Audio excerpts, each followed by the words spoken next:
Round 8 of the 2016 iRacing World Championship Grand Prix Series on RaceSpotTV, streaming live on iRacingLive, is coming up next.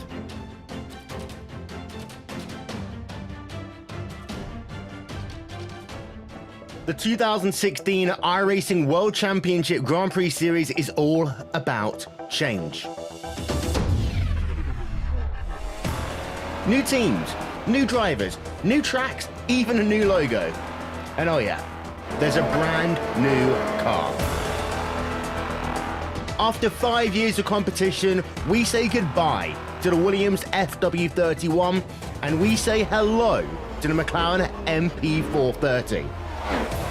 But this isn't just a brand new car, it's a whole new ballgame.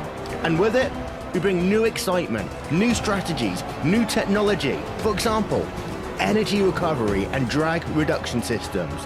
There's a new way of thinking about racing, and for all the drivers participating, it's back to the drawing board, wiping the slate clean in the ever-consuming pursuit of perfection. One little slip-up, one wrong move on track, one poor strategy call, and it's over. That's the difference between coming up short and becoming champion, and being $10,000 richer to boot. So yeah, change is in the air, but we're going to start getting answers on the 27th of February as the 7th year of iRacing World Championship competition kicks off. And you won't miss a thing, with every single race live on iRacingLive, coverage brought to you by RaceSpotTV. So join us fortnightly from 1:30 PM GMT.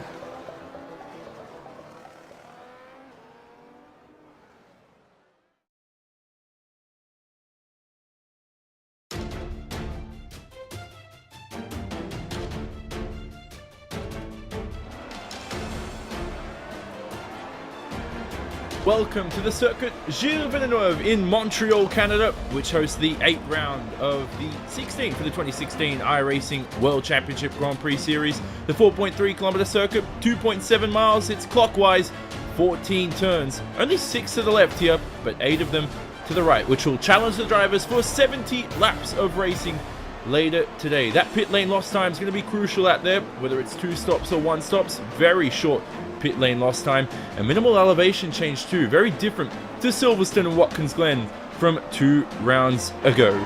The circuit was situated on Montreal's Ile Notre Dame, a man-made island, which was previously the site of Expo 67, the World's Fair. Back in 1967, the circuit was built in 1978 and has evolved into what is one of the most brilliant motor racing circuits in the world here today, and laser scanned and brought to the iRacing service for some of the world's best sim racers to race around as they enter qualifying this time around. There's going to be 2 laps as usual, 15 minutes. They're going to be attacking full on to the limit to maximize and reduce lap time and set that pole position time, which is going to be oh so crucial here today.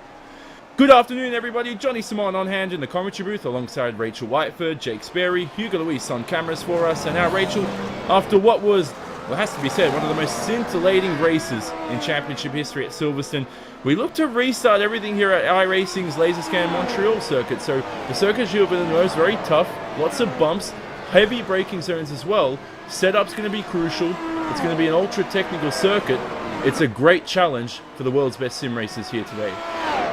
Yeah, it certainly is, Johnny, of course, here at the Ile Notre Dame. It's an incredible circuit, tight, twisty street circuit, a lot of chicanes. We've got, of course, the turn 10 hairpin, which is so vital to get right. Turn 1 and 2 also incredibly tricky, low speed, important to carry momentum and speed through that corner. Drivers here probably will not have to think too much about their ERS and their energy recovery. There are a lot of big braking zones here, so not a drastic problem as we might see it somewhere like Silverstone, for example, but here, the critical problem is those walls. The runoff? Yeah. What runoff? There is barely any in some places. We've seen it happen in previous years, previous seasons here. Get a bit wrong, go into that wall, it's your race done. Yeah, and Jake, we also look at Gregor Houty, who has been so dominant in this series, but this season his rivals have seemed to catch up with that dominant pace. You look at Martin Kroenke, who leads the championship by 9 points. We'll look at those standings later on in the event. And as well as Joni Tomala, who enters this round with apparently a lot more practice, a lot more invigorated than he was earlier on in the season. Hutu and Kroenke have work cut out for them here today at Montreal. Yes, they do, but Gregor Hutu at the moment's got his car on pole position at 1:13.899, so it's showing exactly what sort of talent he's trying to tout at the moment, showing everyone what he can do. I think Martin Kroenke and Mitchell de Jong can do exactly what they need to. I think they're doing exactly the right thing. I think there are quite a few people who can put themselves in the right position to pull themselves up through the field, but right now you have to say it's going to be all about who can put that fastest lap in, who can be the quickest when it comes down to it, as Johnny Tamalo is setting up for his first lap.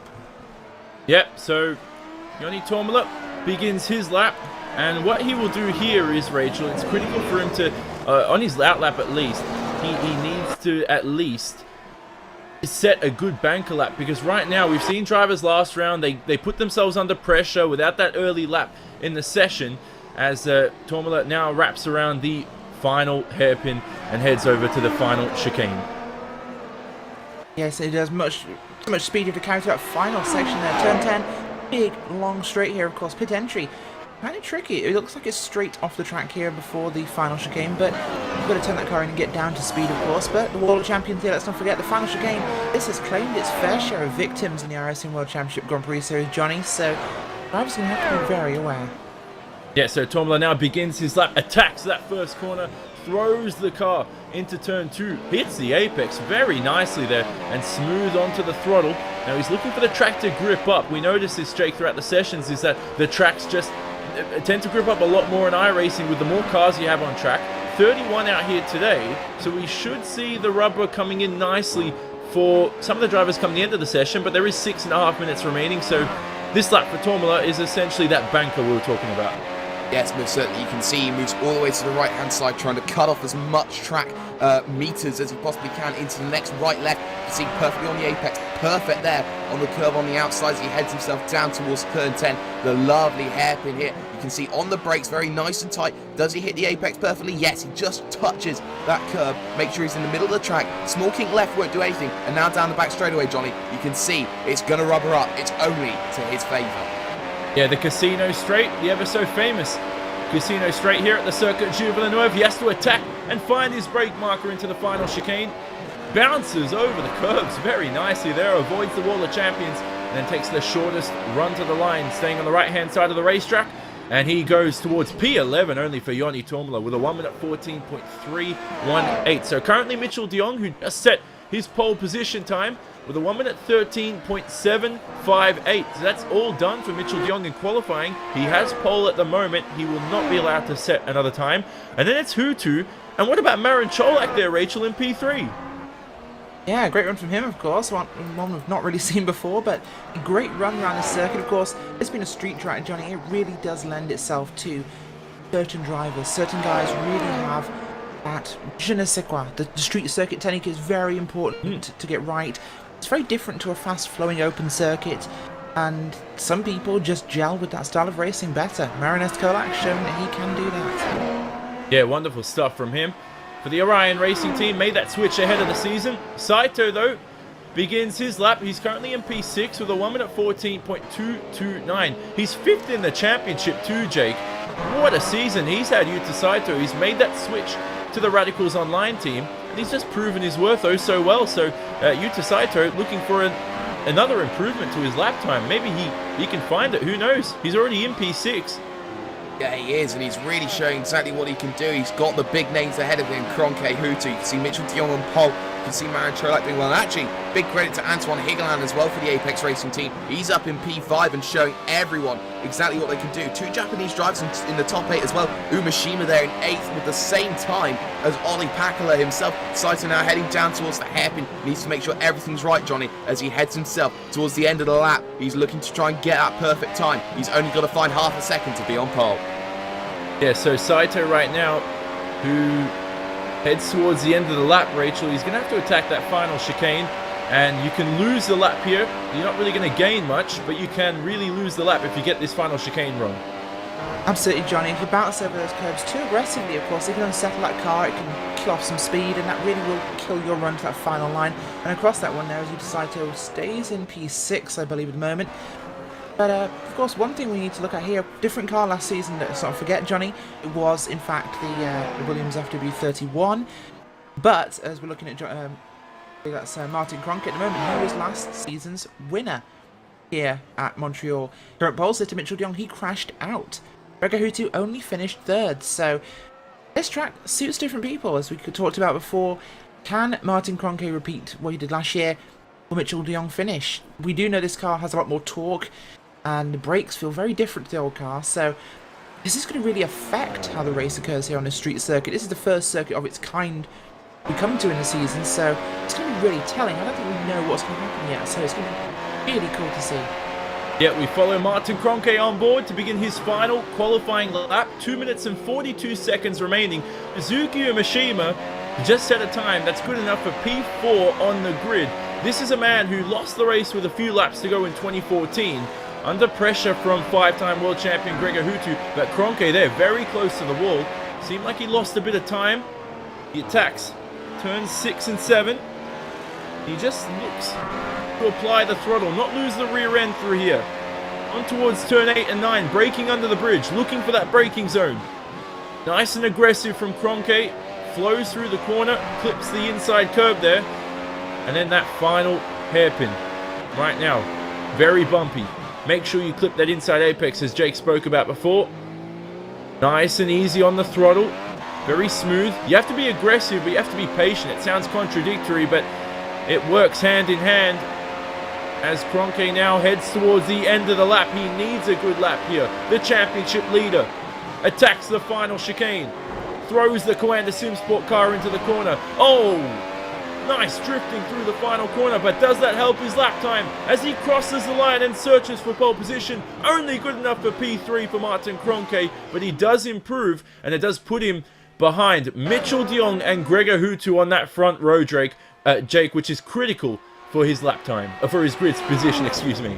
Yeah, most certainly. You just have to feel, though, with Martin Cronk, a couple of issues there throughout his lap. Didn't quite work out for him. Therefore, he pushed himself in the wrong position there. He drops down 2 positions, and you have to feel here, Johnny, that those 2 slides cost him 2 tenths, and that is why he is not equal to Mitchell de Jong.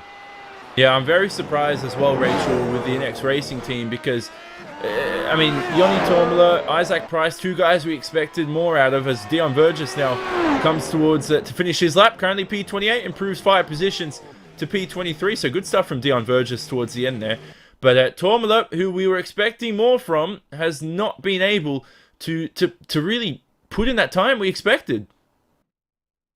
Yeah, it's certainly been an interesting one, and very different from what we've expected in the past. Of course, as we said, this circuit is one of the trickiest ones. First real street circuit we come to, and well, the car's new, so it's the first time. This is definitely shaking things up. It's exciting to see what's happened, and well, for Cronk, he is starting behind his teammate into tricky turn 1, so that is a benefit for him. He has to clear Gregor Hutu early, though, if he wants any chance at this win. Yeah, it's going to be a very short run into the first corner, so look out for that, because overtaking is not going to be easy, but it is going to be critical, because in these early laps you can form up and lose a lot of time. But we look at the results for qualifying here for round 8 from the circuit Gilles Villeneuve at Montreal, and it is Mitchell de Jong taking another pole position. The guy is just blisteringly quick with a 1 minute 13.758. Hutu right behind with a 1 minute 13.899, joins him on the front row. Then it's Cronk, Marin Cholak in P4. Look at Umeshima and Harpala in P5 and P6. Then Higelin with a great qualifying performance in 7th.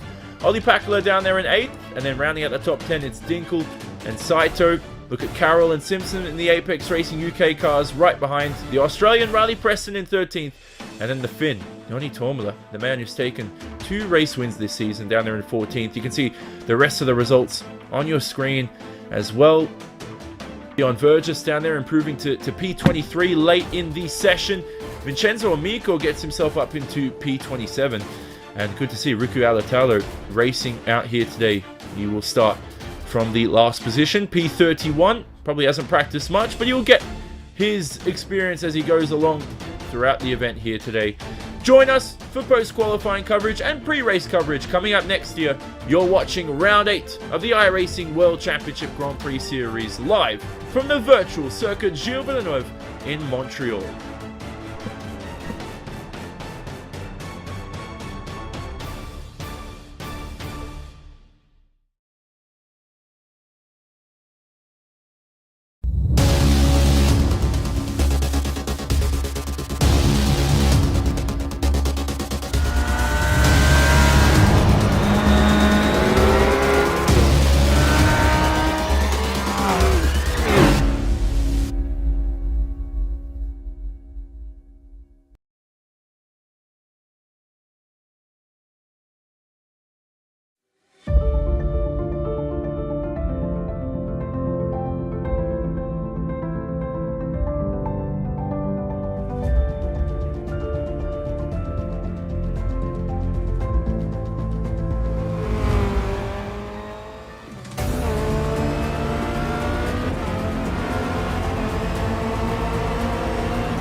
to the outside, contact made. 56 slides in at a 4.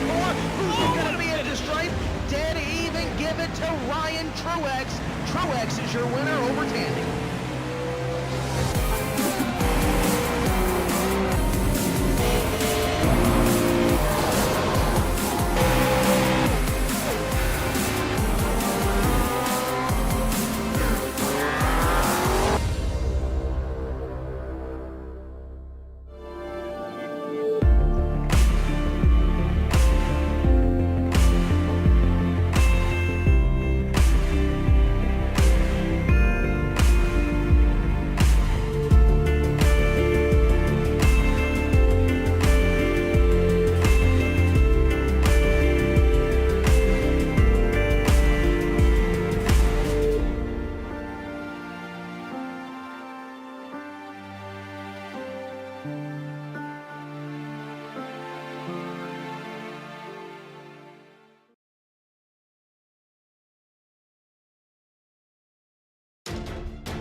It's post-qualifying pre-race time for round 8 of the 2016 iRacing World Championship Grand Prix Series here on RaceSpotTV, streaming live on iRacingLive, and it was Mitchell de Jong for the Coanda Sim Sport team who took another pole position this season with a 1 minute 13.758. We'll follow him on board for what was a thrilling lap around the circuit, Gilles Villeneuve circuit.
Well, 1 minute 13.758 for Mitchell de Jong. Last year's time was Martin Kroenke, 1 minute 12.677. Now, Jake, that lap just looks so easy. He made it look so easy, Mitchell de Jong. Surely it was very, very difficult in the cockpit of that Coanda SimSport car, but I mean, it just looks so effortless. The guy just didn't have a moment the whole lap. It looked so perfect. Yeah, it was basically a cruise control lap. You just saw every apex being hit, just smooth onto the accelerator, smooth on the brakes every time. Just made it look like it was a masterclass there of the circuit Gilles Villeneuve. But one thing that you do have to remember about Mitchell de Jong is that for all of his great qualifying exports, his race results have really not been the same level as his qualifying. So that's going to be one to look out for later on in the race. Yeah, he's a rapid driver over one lap, so we are expecting him to win a couple of races he did last year in his rookie season, but in terms of his race pace this season, it just seems that Hutu and Kroenke have had the upper hand. Now, Rachel, the championship, we spoke about this before, where Kroenke is leading, he's found that little extra oomph. It just seems that, I mean, out of nowhere, Martin Kroenke has just found that extra edge that we said he needed to beat Gregor Hutu this season. He's matched his win total of 3 from last year and the year before already in round 8, and we're only halfway through the season. I think there's an element of desire and will to win in Martin Kroenke this season, Johnny. He's really turned up the wick somewhat, and I'm really impressed with his driving, and his racecraft has been so impressive. His drive at Silverstone was a masterclass in strategy. He pushed Gregor Hutu so he couldn't save fuel, ran out, and he managed to pass him for the win. It was a masterclass in strategy. I think after a rough start to the season for Coanda in terms of understanding this new car, McLaren MP4-30, it's been real focus for them. They had a bad start. He wants his championship finally.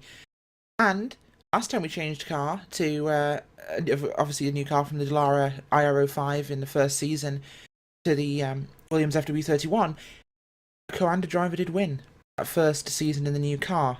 And that was, of course, Hugo Luis. So, can it be another Coanda driver wanting to match his teammate's record in the first season of a new car? Can Martin Cronke do it? I think he can. They've worked out this car now. They've managed to understand what they were doing wrong. And I think that change is actually going to be improving what they've done here. And I think that's the critical part for Martin Cronke, is he now has that pressure. Utu, there's not so much pressure. He just likes winning. He's good at winning. Martin, he's desiring it. Yeah, so Cronke's done an amazing job this season, as you said, and it's absolutely thrilling to see them take the fight to Gregor Hutu. You know, Marin Cholak here, Jake, who's starting from 4th, and Kazuki Mishima in 5th. Let's speak about Kazuki Mishima for a second, because he almost won this race in 2014. Final few laps of the race, had a moment at the final chicane near the Wall of Champions, and that allowed Gregor Hutu to sail past and take the race win. Can Kazuki Mishima do it this year? I mean, both himself and Yuta Saito, the 2 Japanese drivers for the Radicals Online team, they've just stepped up their level of performance this year, and they seem to be a lot more consistent. They had a reputation for being reckless and always making mistakes and crashing off the racetrack, but this season they've just really stepped up their game, and it's well deserved by those guys. Yes, most certainly. I think Kazuki Mishima is a fine example. I mean, you look at him going back to basics, running the Formula Renault 2.0 as well, and see him take a win after a win after a win in that. It's just showing exactly what you need to do. Sometimes it's not about consistently running on that McLaren MP430. Sometimes you have to take it back to basics, look at your driving style, go back and see what's wrong, and correct it in the lower formulas to come back up into that top formula and get it absolutely fantastic. And I think Kazuki Mishima has every chance today of winning this race. Yeah, so Rachel, we look at the best overtaking spots here today. We have DRS this year to aid us on that casino straight and the main straight too. But turn 1 is also an overtaking spot after the DRS zones. But the best one seems to just be around the final chicane. Or you can set up the driver to make a move into turn 1, but it seems very difficult. And some drivers will argue that maybe even turn 10, the hairpin, is where the overtakes start when you make the move into turn 1, because you set the driver offline and you put them under pressure from that corner over there, more than a kilometer away. Absolutely. Turn 10 will be the critical component of any overtake, whether it be into turn 12 and 13, the final chicane, or through turn 1 and turn 2. So you get turn 10 right, you build that speed, you might even be able to pass without the DRS out of turn 10 on the long straight. It's a really good passing opportunity in any car. With DRS, it's going to be the busiest overtaking spot we have in the race. So is the start-finish line into turn 1. But there's always the potential as well to pass from turn 6 and 7, the second chicane, into 8 and 9, the second chicane. That is a really good opportunity. If you can be brave on those brakes at the inside into 8, you've got a real chance. So, that's less passing there than we might see on the long back straight, but it's definitely going to be one to watch. Yeah, now, Jake, 270 meters from pole position to turn 1. It just seems that the initial launch when you get off the line is more critical than actual acceleration speed or anything like that. Or sorry, not acceleration speed, top end speed. So acceleration is the critical factor. And now for the likes of Cronke and Hutu, who are right behind Mitchell de Jong, they need to attack and make the move as quick as they can into the first corner. But de Jong still has that defensive line around the outside if he can take it, which will be the inside into turn 2. Is there any other way you might be able to pass Mitchell de Jong? Well, there's quite a few ways that there could be done, but the first initial getaway is going to be the most difficult part. I think you have to look at this going to bottleneck up into turn number 1. It's not going to be difficult in terms of just the front of the field. It's going to be difficult all throughout the field for people to make overtakes. It might be one where you have to wait for that long back straightaway to happen, but there are always many opportunities. Mistakes are rife. That can always happen. You look at it, going to happen. You can see moves going into the 8-9 chicane. You can see moves even happening into the 5-6 chicane. There are a lot of places to make your moves, but it's all about being clean and consistent. Yep. Now, another thing we want to talk about, Rachel, coming towards this race is the tyre strategies. We are expecting one stops as usual, but because the pit lane is so short this round, as well as the fact that you miss turn 1 on the exit, so you rejoin the track at the virage center, so that's turn 2, you save those extra few seconds, which are critical, and we could see a driver gambling for that 2-stop strategy, which Coanda did try, both De Jong, or mostly Mitchell De Jong, and it didn't seem to work out for him early on in the season. Is he going to take that risk from pole position here today? It depends. I think one stop is a safe stop strategy for this race, but at the same time, with this track being quite aggressive on the tyres, you've got a lot of stop-start, a lot of chicanes. I think tyre wear could be aggressive enough that we might see people 2-stopping. Not everybody, but I think it could be valid if you have a good gap, especially at the front. You might see the 2-stop strategy played just to allow you to push even harder on those iRacing tyres. Yeah, now, a couple of names down the order, Jake, before we wrap up pre-race coverage here. We look at Ollie Packler and Michael Dinkel from P8 and P9, just behind Anton Higgelin there in the 7th position. But Dinkel's improved his qualifying performances. He's worked really hard. Packler, that's the maximum pace he's got, but it just seems at the moment that Ollie Packler really isn't up where he should be in either top 3, top 4. Could be lack of practice time. There's a lot of factors to come into play, but we want to see Ollie Packler on the top step of the podium sometime this season for sure. Yeah, most definitely, and you have to say that Ollie Packler has the talent to do it, he has the skills to do it, but he is missed consistency, and the fact that he's in this championship is that he drags his car up into those top 3, top 4, top 5 positions almost with regularity. He does it with style, he does it with aplomb, he does it with the skill that he needs to be a race winner, but it's not happening at the moment, and being further down the field makes his life oh so much difficult, especially around a street circuit like this.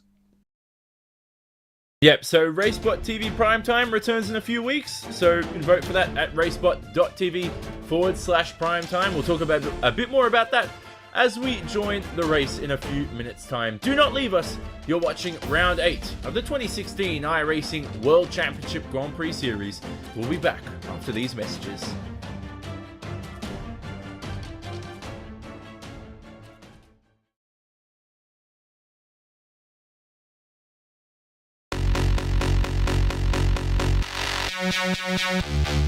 And we are ready to go racing here at Silverstone. Green flag in the air. Cars coming down in towards turn number 1. This could be sketchy. It's one of the fastest turn 1s in all of the series on Hutu. Looking to the outside then already as they come down in towards turn number 1. Hutu has the inside line and Hutu to the race lead there, Johnny. Young with a big off there on the racetrack. He comes down to Club and Vale. Oh, nearly runs into the back of his teammate, turning into the corner and chooses to go across the grass. Big off there for the 3rd position driver of the championship. He loses a lot of spots. But Martin Kroenke is going to be livid with his start because Hutu has decided to say, hey, I want the race lead. And actually, I think with that speed, Hutu's on a different strategy. Yoni Tamana is up 3 places so far in this motor race, so that is good for him so far. What a start by Marty Piatella. He's now up into P number 4, up 3 places from where he qualified. So some of these Coanda cars are great off the line. Pit stops are a coming here. We're expecting really 1-stoppers. We don't expect anyone to really be on a 2-stopper. The track conditions mean that they can make it a 1-stop race. 4.5 seconds exactly there for Martin Kroenke. A fantastic pit stop there for him. It did 2 true speed on pit road. This could be important here. Oh my word. Let's go have a look at the pit stop time. If that is going to be more than a 4-second pit stop, Gregor Hutu, 2.9 seconds. Oh my word. What has he just done there? Gregor Hutu right now is ahead of Kroenke though by 1 second. So Hutu out of nowhere. Kroenke's back in DRS range, 3/10 the gap, oh so close, but making a move is another option itself. De Jong having a slight little look here at Alexei Usiakala. Alexei runs wide. Now you can have a look here into Bridge, which De Jong does. A move for P4 on the racetrack alongside Alexei Usiakala. Oh, so close between the two as they head towards Priori and Brooklands. De Jong once again has a little look and he's almost spun around. What a save from Mitchell De Jong there. De Jong again on the outside and towards the chicane. Look at this. Oh my.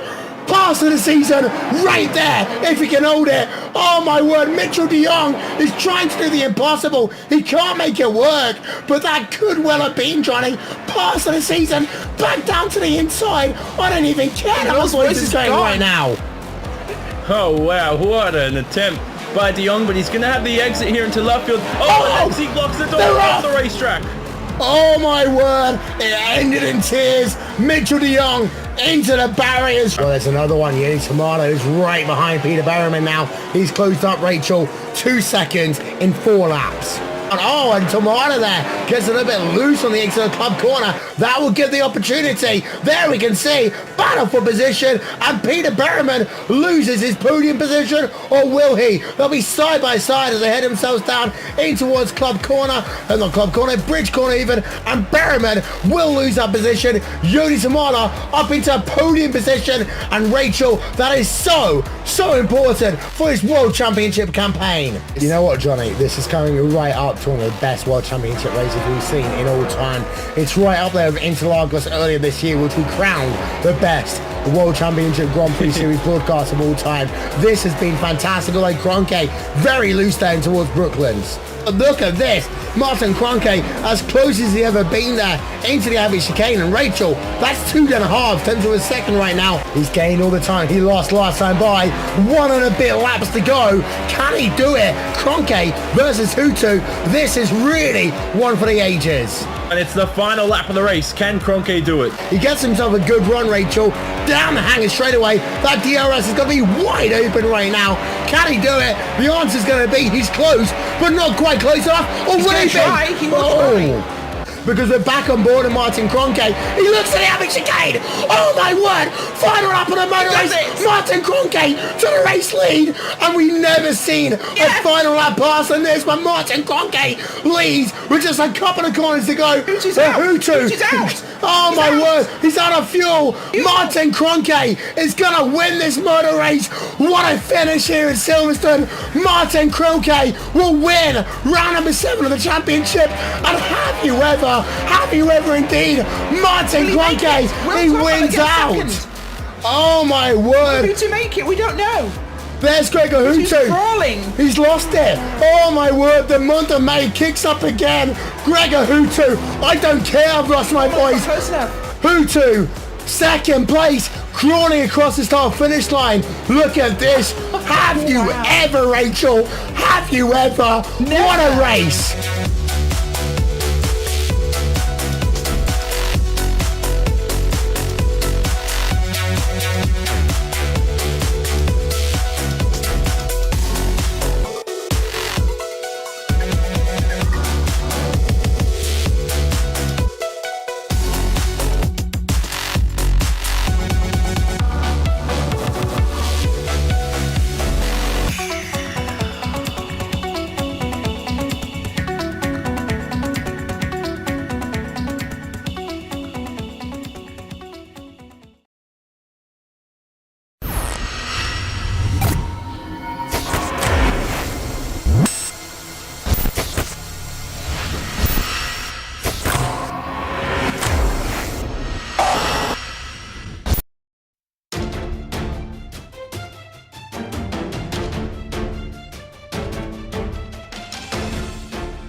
It's race time, round 8 of the 2016 iRacing World Championship Grand Prix Series on RaceSpotTV, streaming live on iRacingLive. We're at the circuit Gilles Villeneuve in Montreal, Canada, which will challenge the drivers for 70 laps of racing in just a few minutes' time. 4.3 kilometers, 2.7 miles, 14 turns as you can see, 6 of them to the left, 8 to the right. The weather too, nice beautiful day for racing here virtually, which will be very good. 43-degree track temp at the moment. Tire wear will be critical this event. Alright, good afternoon everybody, we're ready to race. Johnny Simon in the commentary booth on hand, alongside Rachel Whiteford, Jake Sperry, Hugo Luis on cameras for us, Nick Rowland, our social media expert for today's race, and now Rachel, the nerves build up, we're ready for the race. It's all up to Mitchell de Jong from pole position, who could possibly take his first race win of the season.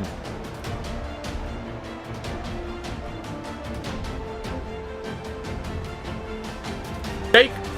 Oh yeah, sorry, you're talking to me. I've just zoned out for a second. I do apologise. We are going to be in a fantastic shape for this race. Of course, a lot of shocks, a lot of surprises. It's all going to be about who keeps their cool first and who is in the best position possible. Yeah, so Rachel, we had some technical issues, but we've got you now.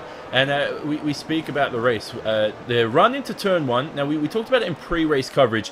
Oh, so difficult. You can see Rocco Barone, and it's one of the Team Redline cars. Is that Pakula as well? So Ollie Pakula and Barone, they're going side by side into that first corner.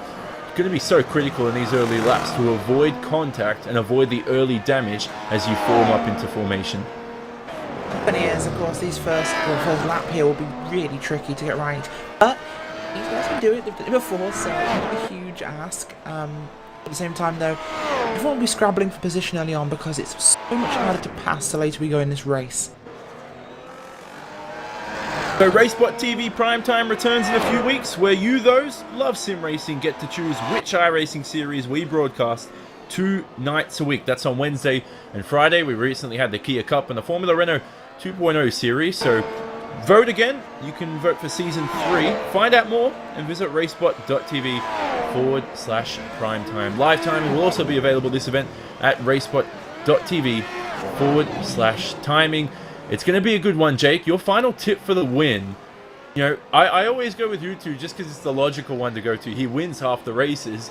But if you want to go against that, you're looking at one of the Coanda drivers of De Jong and Kroenke, perhaps. No, I'm looking completely elsewhere. I'm looking here at Kazuki Umeshima, looking to get retribution here at Montreal after what happened 2 years ago. You've got to look at this one and say he's here up in the top 5. He's in a fantastic position to get everything sorted. Rachel, the race win. Now, Jake's going with Umeshima. I think it's possible, though. Who are you going with? I'm going to go with Martin Kroenke. He's had the form so far. He's on a run. And I think it will be, well, either him or Mitchell de Jong. It's going to be a Coanda win. Yeah, we'll look at the grid before the race begins. De Jong on pole. I'm at 13.758, joined by Gregor Hutu alongside him. Then it's Martin Kroenke and Marin Cholak on the second row of the grid, followed by Umeshima, Happela, Anton Higelin, Ollie Pakula, Michael Dinkel, and Yuta Saito rounding out the top 10. You can see the rest of the grid on your screen as well as we wait for the race to begin. It's going to be so difficult with that very short run into the first corner. Only about 10 seconds away until the lights illuminate and we go green. What can Marin Cholak do from 4th position? The underdog for the Orion Racing team. 270 meters from pole position to turn 1 as the engines rev and we go green for 70 laps of racing. What a great start from Hutu and Kroenke. De Jong's dropped down to P3 at the start and Gregor Hutu leads from Martin Kroenke. De Jong's fallen back to 3rd. Marin Cholak. Oh, contact. Big contact mid-pack here, actually. Johnny, sorry to get you off there, but we had a big moment. One of the Apex cars going right off the track. We were 4 wide into that first corner. I believe it's well. Actually, one of the Inix cars, a Radical, Orion and Apex Racing. I think that was Alex Simpson involved in that one. It was not. It was behind him. It was his teammate there. I believe that was Peter Berryman. For Peter Berryman into a lot of trouble here. Alex Simpson jumped into the top 10 at the start. Graham Carroll from 11th on the grid is up into 7th. What a start from him. Pakula's also up into the 6th position. So Ilkka Happela's dropped down to 9th.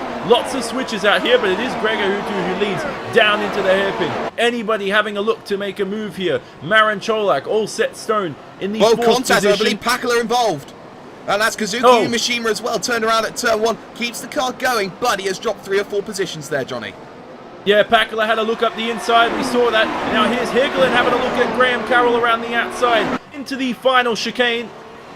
And Higelin will make that move quite easily. His teammate Singoba. Mitchell de Jong seems to be out of the race, and that's Higelin going off the racetrack too. Oh, so much going on here on the first lap as Gregor Hutu leads by half a second ahead of Martin Kroenke, his title rival. Then it's Marin Cholak in P3, Graham Carroll 4th, Ilkka Happela 5th, and it's Pakula, Simpson, Higelin, Tormula, and Rocco Barone who round out the top 10. Mitchell de Jong here, Rachel, may be out of this race with technical issues. Yeah, what a start to this race. Incredible start there. Big problems though for Mitchell de Jong. We saw it last season, of course, but this season just no go on the start there. Technical faults in his car, we're hearing right now, but yes, what a crazy start to this race. 4 or 5 wide into the first couple of corners. These guys are not letting off over a whole lap. We are having some crazy, crazy racing. Guys, calm down. Oh man, so We look at a replay of Mitchell de Jong, and it just seemed that technical issues came into play. He is out of this event, but that promotes Marin Cholak into the 3rd position. Graham Carroll's in 4th. Now, Graham Carroll started this race, Jake, from 11th place, and now he's up into the 4th position. He's got 2.5 seconds to make up on Cholak. It just seemed he placed his cars in all the right spots. Hagelin attempted an attack on him, couldn't get it done, and that Carroll's just played the patient game, played the safe game, and he's been a bit lucky too. He's benefited from it all. Yes, he has. You have to say that Graham Carroll has had the start of dreams that he needed. Capitalised off Michael Dinkel's slow start and running wide at turn 1. You saw Graham Carroll now climb through the field. He's up into 4th, but he's now got to try and find that gap to get back to Marin Cholak there in 3rd position. 118 flat meets 118.2. 2/10 means that he could be done towards the end of the first stint, but don't count your 2 leaders. 4/10 the gap. Yeah, so Anton Hagelin, we've heard, had a moment at turn 2. He's dropped about 6 or 7 positions, and he may have just lost traction. So that's critical for Hagelin, who's had a poor first couple of laps here. He just needs to calm down, Rachel. It seems that these drivers are a lot more aggressive. We want them to be aggressive because you need to overtake here, and it's not the easiest track to overtake out, but it's not difficult either. So, I mean, some of these drivers here just need to play the patient game like Graham Carroll. Yeah, we said it was a time to have an aggressive start to make up spots, but not completely psychotic. We've got 3 or 4 guys here from outside the top 10 who are currently riding comfortably in the top 10. Graham Carroll, of course, Alex Simpson, Yoni Tomanov from 14th to 8th. That was because of the cluster we had in the mid-pack on that start around turn 1 and 2.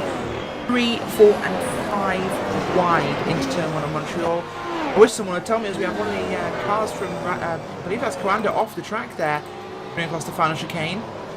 I'm going to try and work out who that is. I believe it could be Mitchell. It's not Mitchell Young. We'll find out who that is in a second. But no one thinks 5 wide works into turn 1 at Montreal. I'm not sure why anyone did it, but there was some serious desperation in the start of this race, Johnny. Yeah, Peter Berryman out around the outside of Rocco Barone. So it was Barone who went wide into that final chicane, and he had to cut the course a little bit. Saito's behind there in 11th. Umashima's had a horrible start after that incident with Pakula, and he's dropped down to 12th. Dinkel as well from 9th on the grids, dropped down to 13th.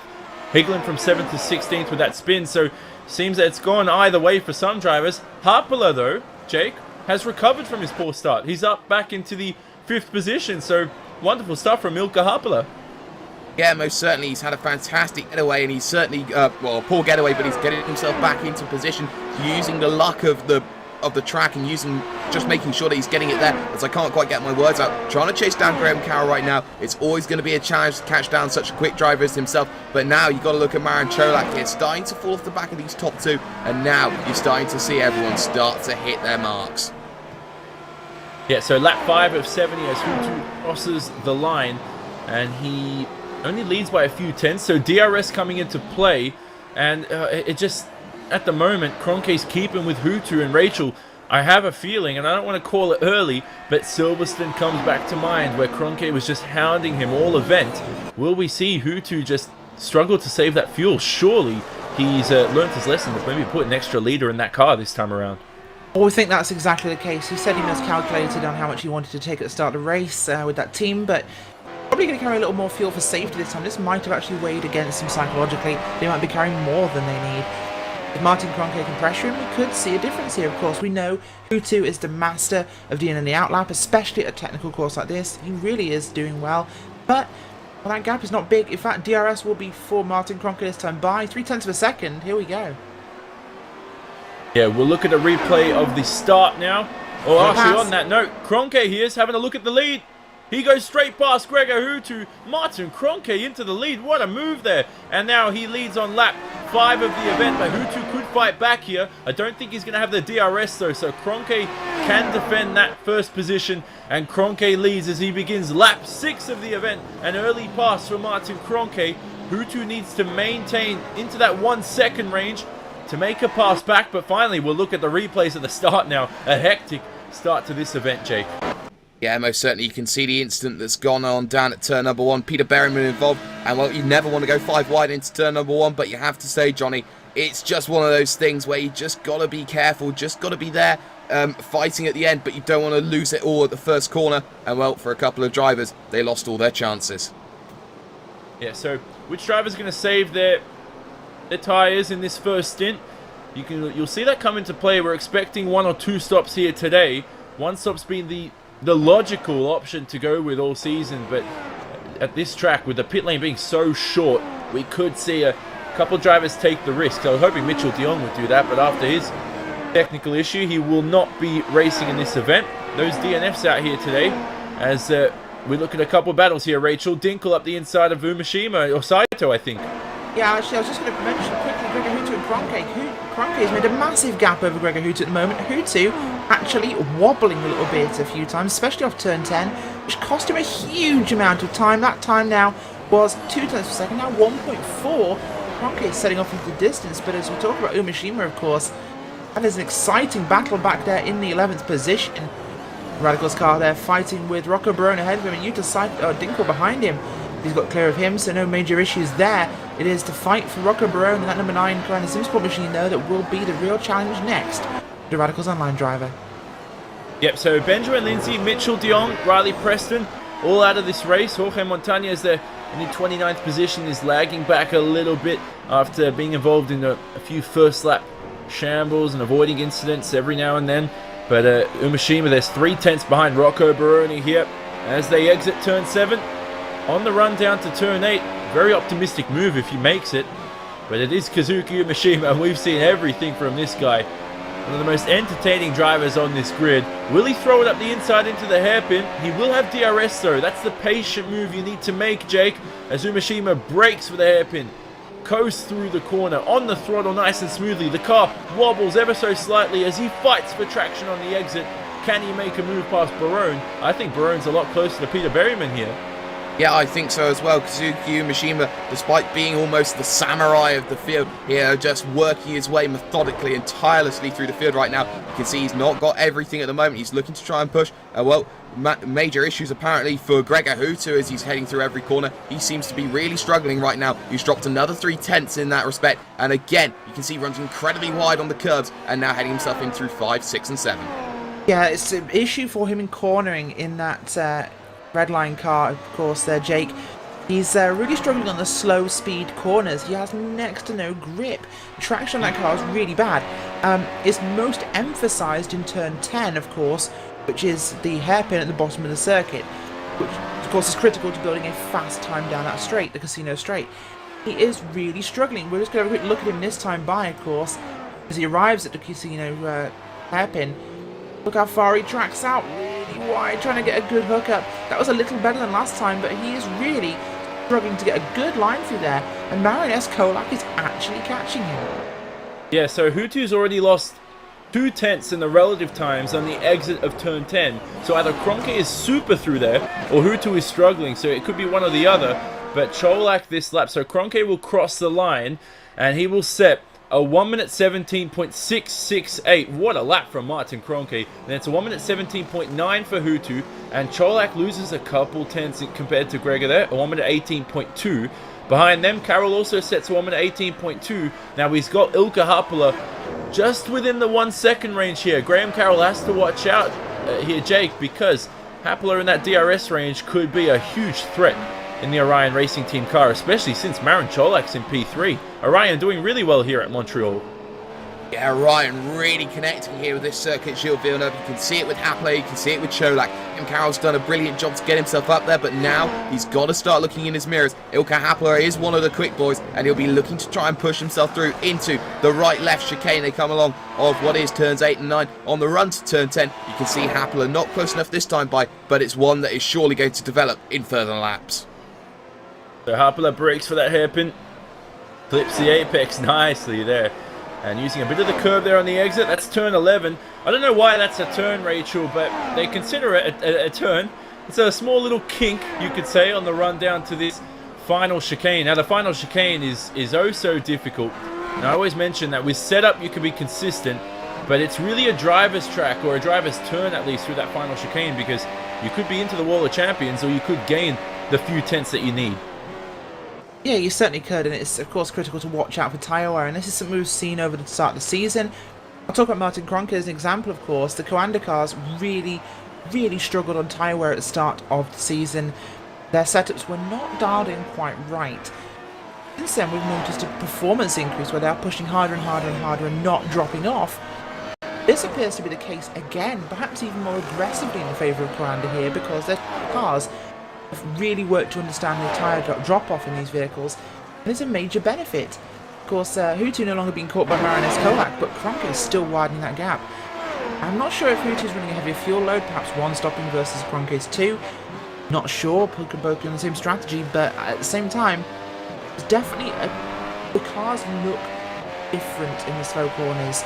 Martin is able to flow. Gregor and some of the other redline cars just haven't quite got the rotation. So Rocco Barone now on the exit of the hairpin. He's searching for the slipstream from Peter Berryman. So he's got two Apex Racing UK cars in front. Not the best dilemma here for Rocco Barone. But it's Alex Simpson and Peter Berryman. And they head to the final chicane. Rocco bouncing over the curbs. You can see there. Really trying to find every little tenth of lap time. Behind him, it's Kazuki Mishima 11. Then Michael Dinkel and Yuta Saito. So three very quick drivers here, Jake. And we see a little bit of a train forming up. Those DRS and ERS trains we've been seeing where drivers have the DRS to defend and attack, and they deploy the ERS at one section of the racetrack. Generally, that will be on the exit of turn 10 to defend position. Yes, most certainly. You can see Alex Simpson at the front of this train. It's really nice to see him back up in the top 10. We haven't seen that in a very long while, but what this does mean is that because Peter Berryman's behind, Peter Berryman can play that rear gunner here for his team captain, as it were, as they head themselves now into the chicane of 8 and 9. You can see right now just how important it is just to get that run sorted. And actually, Peter Berryman hooks that one up a treat. Different there for Rocco Barone, but for Umeshima, for Dinkel, for Saito, it's so difficult to get that run. Because of these trains that are starting to form, it is so difficult to get that overspeed factor because everyone's running exactly the same pace. Yeah, so pit stops come into play then, and strategy, as Berryman now has a very good look on his teammate Alex Simpson, his team boss too. You don't want to be hitting him at this stage of the race. But Simpson defends. Oh, Barone's going to have a little bit of an attack. But Simpson very deep under braking, very confident under braking there for the Brit. And now Barone is under attack from the Japanese man, Kazuki Umeshima, who's trying to enter the top 10. Just does not have the pace into the first corner. Barone throws the car into there, braking very deep. Umeshima goes for the undercut, applies the throttle here. On the run down to turn 3. Has a slight little peak, but he's too far behind. And Barone seems to be on the back foot here a little bit. He's struggling for a bit of grip through some of these corners. Struggling to find that rhythm. Umeshima, small little peak again into turn 6. But not close enough. And this is the turn 7 exit, Rachel, which is so hard to apply the throttle. Just make sure you don't spin up and light up those rear tires, or else you will find yourself struggling towards the end of the stint. And he will, but we've got a real trolley train forming here, of course, behind Peter Berryman. It's himself, of course, Simpson, Barone, Mishima, Dinkel, Saito, Piatella. This race is really starting to get interesting here, as we have a good group of cars here fighting for position. Ahead of Berryman, of course, Joni Tomala there in P7 from 14, up 7 spots. Nali Pakler ahead of him in P6, who has really dropped away from Ilkka Haapala in P5 at the moment. He is 4 seconds back, being caught now by Joni Tomala, trying to enter that top 5. Oh, sorry, top 6 even. He is gaining on the redline car. Also having similar issues in the slow corners to Hutu. Oh man, Rocco Barone brushed against the wall of champions there. Surely he could be a champion in the future. Who knows? We saw Joni Tomala this season, Jake, just out of nowhere emerge. I mean, the guy's had experience with My3ID and all those drivers in the past who are now part of the Coanda Simsport team, but we never saw this happening with his potential to extract this much. He's in P7 at the moment, but he's won 2 races this season, and Tomala just seems to be, he has worked hard over the summer. Spoke to Isaac Price about him too, and he just doesn't know where Tomala's finding this pace from. So just seeing Tomala's found that little oomph with this new car that's been helping him this season. Yes, most certainly. Certain drivers click with certain cars, and well, this is surely a fine example for Joni Tomala right now. And well, what is going to have to be remembered is that he is a driver who you can't expect him to win every race straight away. You're going to see him be in a position where he needs to be fighting, needs to be up there close. He has got 2 wins, and fair credit to him on that, but don't expect championship straight away, as you've got to look at Alex Simpson, because Rocco Barone is closing even further, get side by side, but no, is there the room? No, there's not there. Oh, Baroni here has to watch out because Umashima is very close behind too.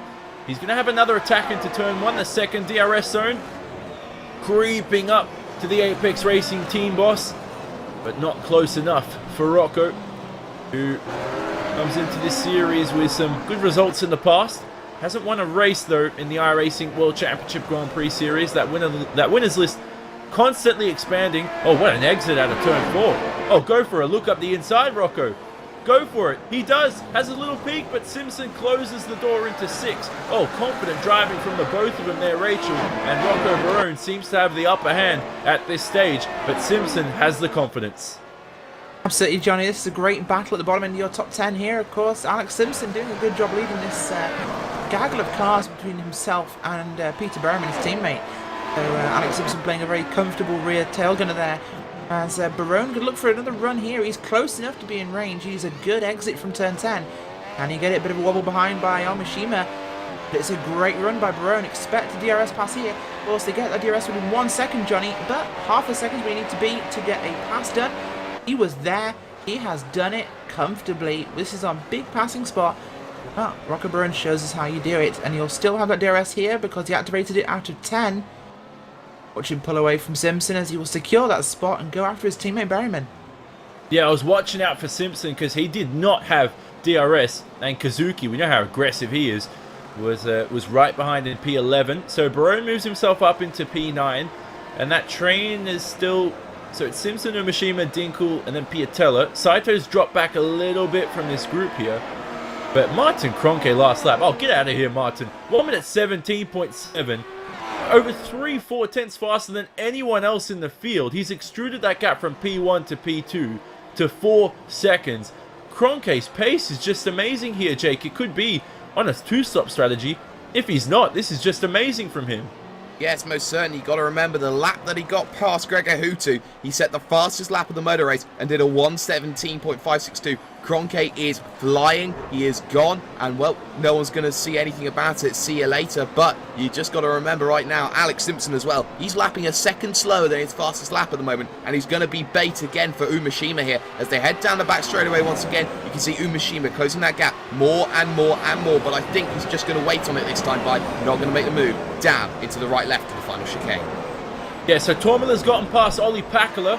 That's for P6. And now here's Umashima trying to get past Alex Simpson. They both have DRS here, and Kazuki plays a safe game. Wonderful defending from Simpson. Oh, he's run a little bit wide into the first couple of corners. Umashima will go for the undercut. He's going to start to accelerate on that grippy line of the racetrack, Rachel. We see the track starting to rubber up here in the event, and the track temperature comes into play. I mean, it's currently 43-degree track temp, so tire weight's going to be critical, but it's really going to be hot there on the circuit. You need to stay on the racing line, as Kazuki Umashima here has a wonderful exit. He certainly does, of course, Johnny. You talked about temperature. Clear skies, 79 degrees Fahrenheit here. Track temperature 109 degrees, so it's actually quite humid as well. So hot, clear conditions. These guys are going to heat this track up very rapidly, which is really going to change the racetrack over the duration. So these guys have to keep on top of that. But a good move, good chance by Omashima here. This train, all of them having DRS, will make it much harder to pass. Infamous trolley train.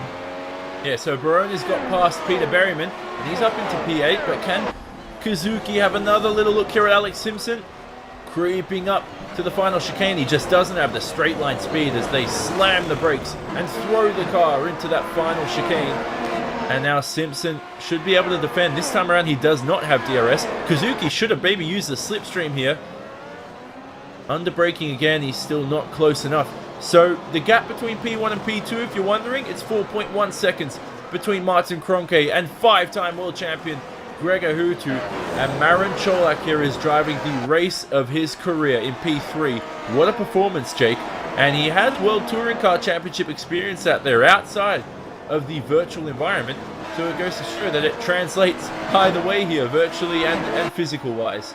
Yes, most certainly. You can see Marian Cholak calling on all of his racing experience right now, and he's placed his car up into 3rd position right now. You can see he's only going to run half the circuit right now, even 2/3 you could argue here, but you got to look behind because Ilka Happler is there with Graham Carroll. Gap now under a second, so you are looking in these next few laps that Ilka Happler, his own teammate at Orion, is going to find his way past Graham Carroll potentially here as they head to the final chicane once again. You can see the gap certainly not close enough just yet. So, Rachel, I want to bring up the dilemma. Oh, a passage, Kroenke- Omashima up the outside there of Alex Simpson. Easy pass onto the back straight there. Casino straight. There's a pass behind as well. Here comes Marty Piatella. Oh, they're off. 2 cars off there. We could replay this one if we can. That was Piatella, and that was also the Gecko Vortex car. I believe they're of Dinkel. Yeah. As they head into the final chicane there. Oh, big curb usage there by Piatella. Runs across the track. Evasive action by Dinkel. Both of them run wide and cut that chicane over the yellow curb. Big impact there as they both avoid a potential disaster. Oh, man. But that cost them both massively. Oh, that was hair racing. I don't understand how Piatella and Dinkel got away with that. It seemed to be good driver awareness, though, Rachel, from Michael Dinkel in that Vortex Sim Racing car. Just at the last minute, knowing Piatella throwing it up the inside, but just the tight angle for Marty Piatella. You cannot make the final chicane from such a tight angle. So I think Dinkel made the right move there. I think he took off the racetrack, didn't get a penalty for it. Obviously, he was essentially forced to go off the racetrack to avoid incidents. So it's all said and done for those two this time around, and they're going to keep battling as they both struggle for traction too, Rachel. That's interesting to note when tyre wear comes into play here on lap 19. Yeah, it certainly is. As well, I think Michael Dinkel's sixth sense there telling him to run off the chicane, avoided him being speared by the car of Piatella, but they're going to go at this all over again. A few spots back from before as Robin Friscops did make it past them there in that exchange. But keeping my eye here on Martin Kroenke, just flawless time, 17.7 for him at the moment. That car is on rails. He has opened the gap to nearly 5 seconds over Gregor Hutu in second. He has a gap of about 4 seconds back to Marius Cholak, and he's, well, only 1.2 ahead of Graham Carroll, so we could be looking at a change for third soon. Yeah, we could. So Carroll and Cholak could be in a little bit of a fight here. Now let's discuss for a second, because Martin Kroenke is leading this race. He's 6/10 faster than Gregor Hutu last time around, or actually it's technically 5.5 tenths. Let's not try to make that look even better than it already is. But Jake, if Mitchell de Jong was still in this race, as Saito and Berryman actually, Berryman takes off the racetrack. I think he's run wide there into that turn 8-9 chicane. He loses a couple of positions. But if Mitchell de Jong was in this race, I'm pretty sure he'd be right up there in the top 3 based on his teammates' pace. Yeah, most certainly. I have to agree with you there, Johnny. I think that Mitchell de Jong would put himself up in the top 2, I'd say, and will be trying to break away with Martin Kroenke as well. You saw his pace. You're seeing exactly what is going on right now with Gregor Hutu. Actually, Yuta Saito gets a massive twitch through the final corner. Berryman all over the back, heads himself now towards turn number 1. They are side by side. Is there going to be a look? Well, they're going to remain side by side for 2, and I think Saito just about for the moment holds on for the time being. But going back to my point, I think Mitchell de Jong would have been up there fighting, but it's a shame that he has those technical issues. Yeah, so, well, that's life, and de Jong will come back next round. He had such an awesome battle last round, Rachel. I mean, it goes to show his Red Bull Rallycross experience always, as I always mention, his car control, his natural feel for this McLaren MP430 is just surreal. It's unbelievable how, I mean, some of the world's best sim racers and some of the drivers from the outside world, his Next Games gold medalist, can still translate his skills back onto here in the virtual environment. Well, yeah, the strategy and the racecraft are a massive part of what he knows already, and he translates that across. Some of his racing at Silverstone last round before the summer break was incredible. Close wheel-to-wheel racing is really his thing, and he does a great job with it. He's in a great team and a great place to actually have good races here, and he has proved that. So always want to watch in every single race. But we knew something was wrong after that terrible, terrible start. Fortunate technical issues there for him taking him out of race. Something he cannot control. But it's something he's had a few times before, including in the Neo Endurance Series, where he did actually have another similar failure, taking their prototype car out of that race. There's definitely some serious issues on that hardware side for Mitchell de Jong to really look at, to focus if he wants to improve things. Because, if he had a computer that ran every week, he'd win every round. So you just saw Mo Garfilio earlier taking to the runoff at turns 8 and 9. Well, it's not really a runoff, it's just a grass-filled area, which is what we want to see in motor racing. We need to penalize drivers who run off the racetrack. But now he's just in front of Positive Sim Racing's Diogo Oliveira. Now, it's also tough for Diogo this season, Jake, because he's the only driver from that team to make it through to the World Championship. You also look at Michael Dinkel, the only Vortex driver, I think, out there today at the moment. So it really is a difficult task for some of these guys who have to race and have to test under pressure. Not a lot of support for them as well, but the team is really trying to support them off the racetrack as much as they can. Yes, most certainly. You have to remember here that there is going to be troubles if you're on your own, if you're just a one-man team, as it were, here in this series, because you don't have anyone to bounce off of. You don't have anyone to strategy select. You're always looking to try and get the best you possibly can, but it's not quite working out at the moment. But for the time being, you can see Alex Simpson here has just lost out on a position here, and that is to Yuta Saito, who is trying to make his charge back up through the field. For Alex Simpson right now, he's really struggling here, Johnny, and you have to say, Alex Simpson, he's not as quick as he was, and maybe it's something to do with his setup. Yeah, setup could come into play, but I think the Apex Racing UK team might be on similar setups, and Graham Carroll in P4 is having a scintillating event so far, and he's currently in DRS range on that final podium position here on lap 22 of the event. And you can see the time starting to slow down. Cronke's finally entered the 1 minute 18 range, so he's in the 17th for most of the event. Umashima just set a 1 minute 17.9, so great lap from him. He's trying to make his way back up the order, Rachel, as Graham Carroll right now is very, very close to Marin Cholak. Yeah, he certainly is. He's right in range now, but so is Ilka Happala in P5. So we have a three-way battle developing here in the bottom of the end of the top 5 for the racetrack. Cholak, Carroll and Happala all racing for position now, but I think it's going to be Carroll that'll make that move first on Cholak, who seems to have used up his tyres. We're approaching the window now, Johnny, for a two-stop race if anyone's going to go for it. So you might see someone like Marinus Cholak dive onto pit road, but we'll have to see what happens at this stage. But we're expecting most people on the one-stop, so about lap 36 or so. In this case, 24-25 would be that two-stop window, so if any of them come in, we'll see. But as it stands, definitely big gains for Graham Carroll. Yeah, I mean, Rachel mentioned that the pit windows there, Jake, as Carroll here is very, very close to Cholak. It's even been as close as long, as lap 28 to 42, that a huge one-stop range. So some of these drivers seem to be going for that one-stop.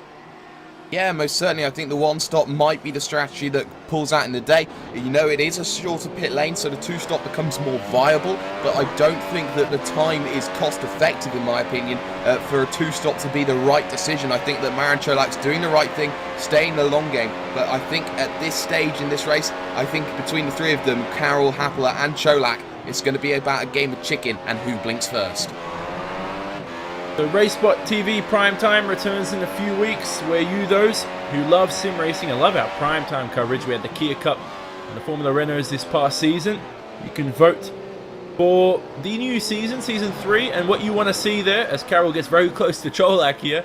You can vote for the Wednesday night and Friday night broadcast. Once again, visit racespot.tv/primetime, as we're currently on lap 24 of the event, and Carroll here, Rachel, hounding Cholak for P3. The Orion Racing Team car is just getting that last minute support and his backup, his ambush from Happala behind his teammate.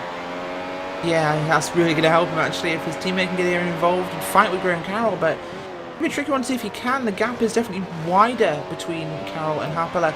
It's going to be a tricky one to see if that teammate can come in there and actually help, but as about that, I think you've got something to do with Paul Ilbrink, Jake.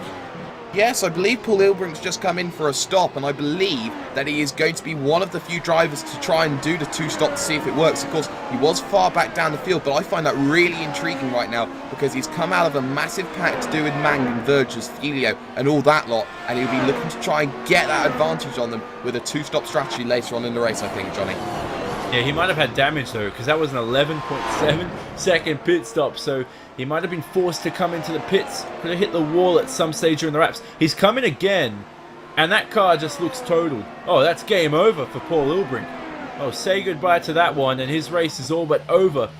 That Radicals Online car will not be able to handle another lap around here. Maybe they can repair that car.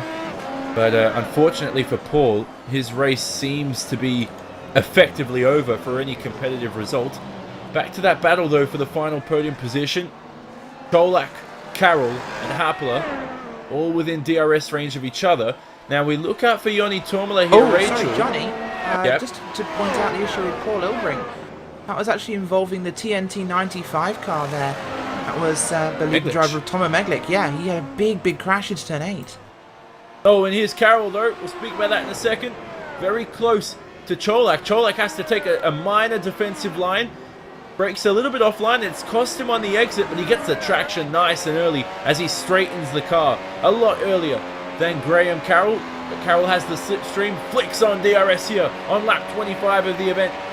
He's a bit too far behind, up to 326 kilometers an hour in that Apex Racing UK car. Oh, clips the Apexes nicely through the final chicane. Now he ducks in behind again on the run down to turn 1. Oh, now this could be difficult, Jake. Cholak just seems to have the straight line speed in the Orion Racing Team car, so Carroll either is struggling to deploy his ERS, he might be running low on power, or he just doesn't have the straight line speed with DRS open. Yes, it's a very interesting one to see. Maybe he's just saving that ERS for a massive push later on in the lap. I wouldn't be surprised to see that happen. Or the other way it could work is maybe his car is more geared up to this tight and twisty section here. But that doesn't seem to be the case. As you can see, Marin Cholak is running incredibly similar through this section. You can see now through 8 and 9. You just got to look at Graham Carroll and see what sort of run he gets here. Through the right, through the left. It's a beautiful run. But you can see a lot tighter on the exit was Marin Cholak. And now Cholak has the opportunity to break away just a tad. And I think he might just have it sorted. Yeah, so you can see Cholak goes very wide into the final hairpin, and then they'll head to the final chicane here. So turn 10 through 11, the kink, and then towards 12. And Carroll, this is the closest he's been to Marin Cholak. As a small little peek into the final corner. Nope, not brave enough to throw it up the inside. I think actually it was much more rational there, as Pakula here has been passed by Rocco Barone, but Barone goes straight, Pakula goes straight into the pit lane. Barone continues, and Ollie Pakula, the first of the main runners here, Rachel, to pit. Yeah, that's quite an early run. Pitting, of course, in just outside the 2-stop window, so this could be an early stop with a long last stint for a 1-stop, or it could be a very short middle stint for a 2-stop race. So this could be interesting to see what will develop from that. We'll have to keep an eye on what he can do there. But yeah, I'm going to keep an eye on that pit stop strategy. It could be on the right side of things. Martin Kroenke, though, he's still out and still running. No inclination. He's heading towards pit road. That crew not getting ready for a pit stop, so we'll have to see what happens with him. Yeah, so Carroll here, look at the run out of turn 8 and 9. So we follow him on board to the run down to the hairpin. Searching for a move here. But Cholak is just so smart with his defensive lines. Carroll takes the wide line, straightens the car early, and now he's even closer than he was for the past 2 laps. Enters the DRS zone now, and he flicks it on. You'll see the top speed rising. He creeps into the Orion Racing Team car, but he's still a bit too far behind. Does he have a look? Oh, indecisive under braking. Oh, what a save there from Carroll. Almost lost it on the exit of the final chicane, and now he's lost a few tenths. Ilkka Happala's right behind here looking at the timing screen, so we have to watch out for Ilkka Happala, Marin Cholak's teammate, who could make a move on the Apex Racing UK driver. So he's in a bit of an Orion sandwich here, Jake, but that was a ripper save there from Graham Carroll. Oh, what a save from Graham Carroll there. Made sure he kept out of the wall of champions there. Full lock either way, and he still managed to keep it going. And now he's just got to correct himself. He's got to stay calm. He knows he's used a bit more grip in the tyres now after that one. And now Graham Carroll's just got to focus again and make sure he can get past Cholak, who's doing everything right now. Yeah, so Michael Dinkel enters the pits. Oh, what a quick pit stop. That was just a few seconds there. So Michael Dinkel out and away. He'll skip that first corner. But Carroll right now, he might have to undercut Rachel. I think that's the logical option, because he's just losing so much time here. In the 1 minute 19 range, he's about 9 tenths slower than Kroenke. And I think Alex Simpson and Piatella, very good battle here as well as they exit turns 8 and 9 on towards 10, the hairpin. Le Pongle, as it's called to the French Canadians. Does Carroll or Cholak, maybe even Harper enter the pits? No. They all continue. Tormler, he continues. Barone continues for another lap. So that early pit stop there for Pakala, Dinkle as well. Piatella through there, and Alex Simpson for the 11th place in the racetrack. So simple DRS pass there by Marty Piatella in that 96 Crown Sport car. He deals with Simpson very effectively, but yeah, we saw the straight line speed, Johnny, on those Orion cars. Carroll might be running to his pit strategy, but I think he needs to pit to get out of this sandwich. He has to try and get clean track. Yeah, so you agree with me. That's good. So Carroll, Jake, do you agree with me? He has to pit, doesn't he? Because Carroll's just, he's so close, but Cholak has the straight line speed. He just seems to be so good with his defensive lines. He knows what to do at the hairpin. He knows where the grip is on the exit. And look at this, Carroll just cannot get past. Yeah, you can see the dirty air just starting to play effects here with Graham Carroll. He can't put himself in the right position to deal with Marin Cholak ahead of him. And well, the only thing that's stopping him actually from going in the pits is probably Ilkka Happela behind, who would tag onto the back of Marin Cholak, use that slipstream to a great effect, and then he would boost himself up through the field, because you'd have to say Graham Carroll would struggle without having that slipstream effect to help him in the DRS. That's the only reason I can think of Graham Carroll not coming in right now. I think for the time being, Graham Carroll is doing the right decision. So, Graham Carroll, well, Jake disagrees with us, Rachel. We should alienate him from the commentary booth. No, we're kidding, Jake. Don't worry about that. I don't think we are kidding. No, well, we might be. No, anyway, Carroll right now, as Jake may be correct, Carroll was only 2/10 through that first little turn 3-4 chicane. Through turn 5, braking early. And now Carroll may have a little look here into turn 8. The straight line speed just isn't working out for him. And it just seems, Rachel, of course, we keep following this battle, but Carroll just doesn't have the straight line speed. If he's going to make a move, it has to be from an error from Cholak at the moment, or through the pit stop phase. I think it does. I mean, he's not too great through turn 10, which is really costing him on the setup for the main back straight there, Casino Straight.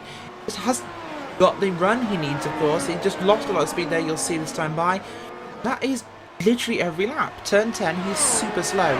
That's him in the middle ground there between himself and Happela. There's no real advantage for him. So Michael Dinkle just set the fastest lap of the race. He's on some fresh rubber. Let's see how that undercut works for him at the moment. A 1 minute 17.4, and he was currently about 1.2 seconds faster than Cholak, Carroll, and Happela. And he was around about 9/10 faster than leader Martin Kroenke. But we're going to speak to our social media expert for this race, Nick Rowland. And how's the race been for you from the social media side? And you're speaking about Carroll's undercut. You feel that he should at least go for lap 33, lap 34.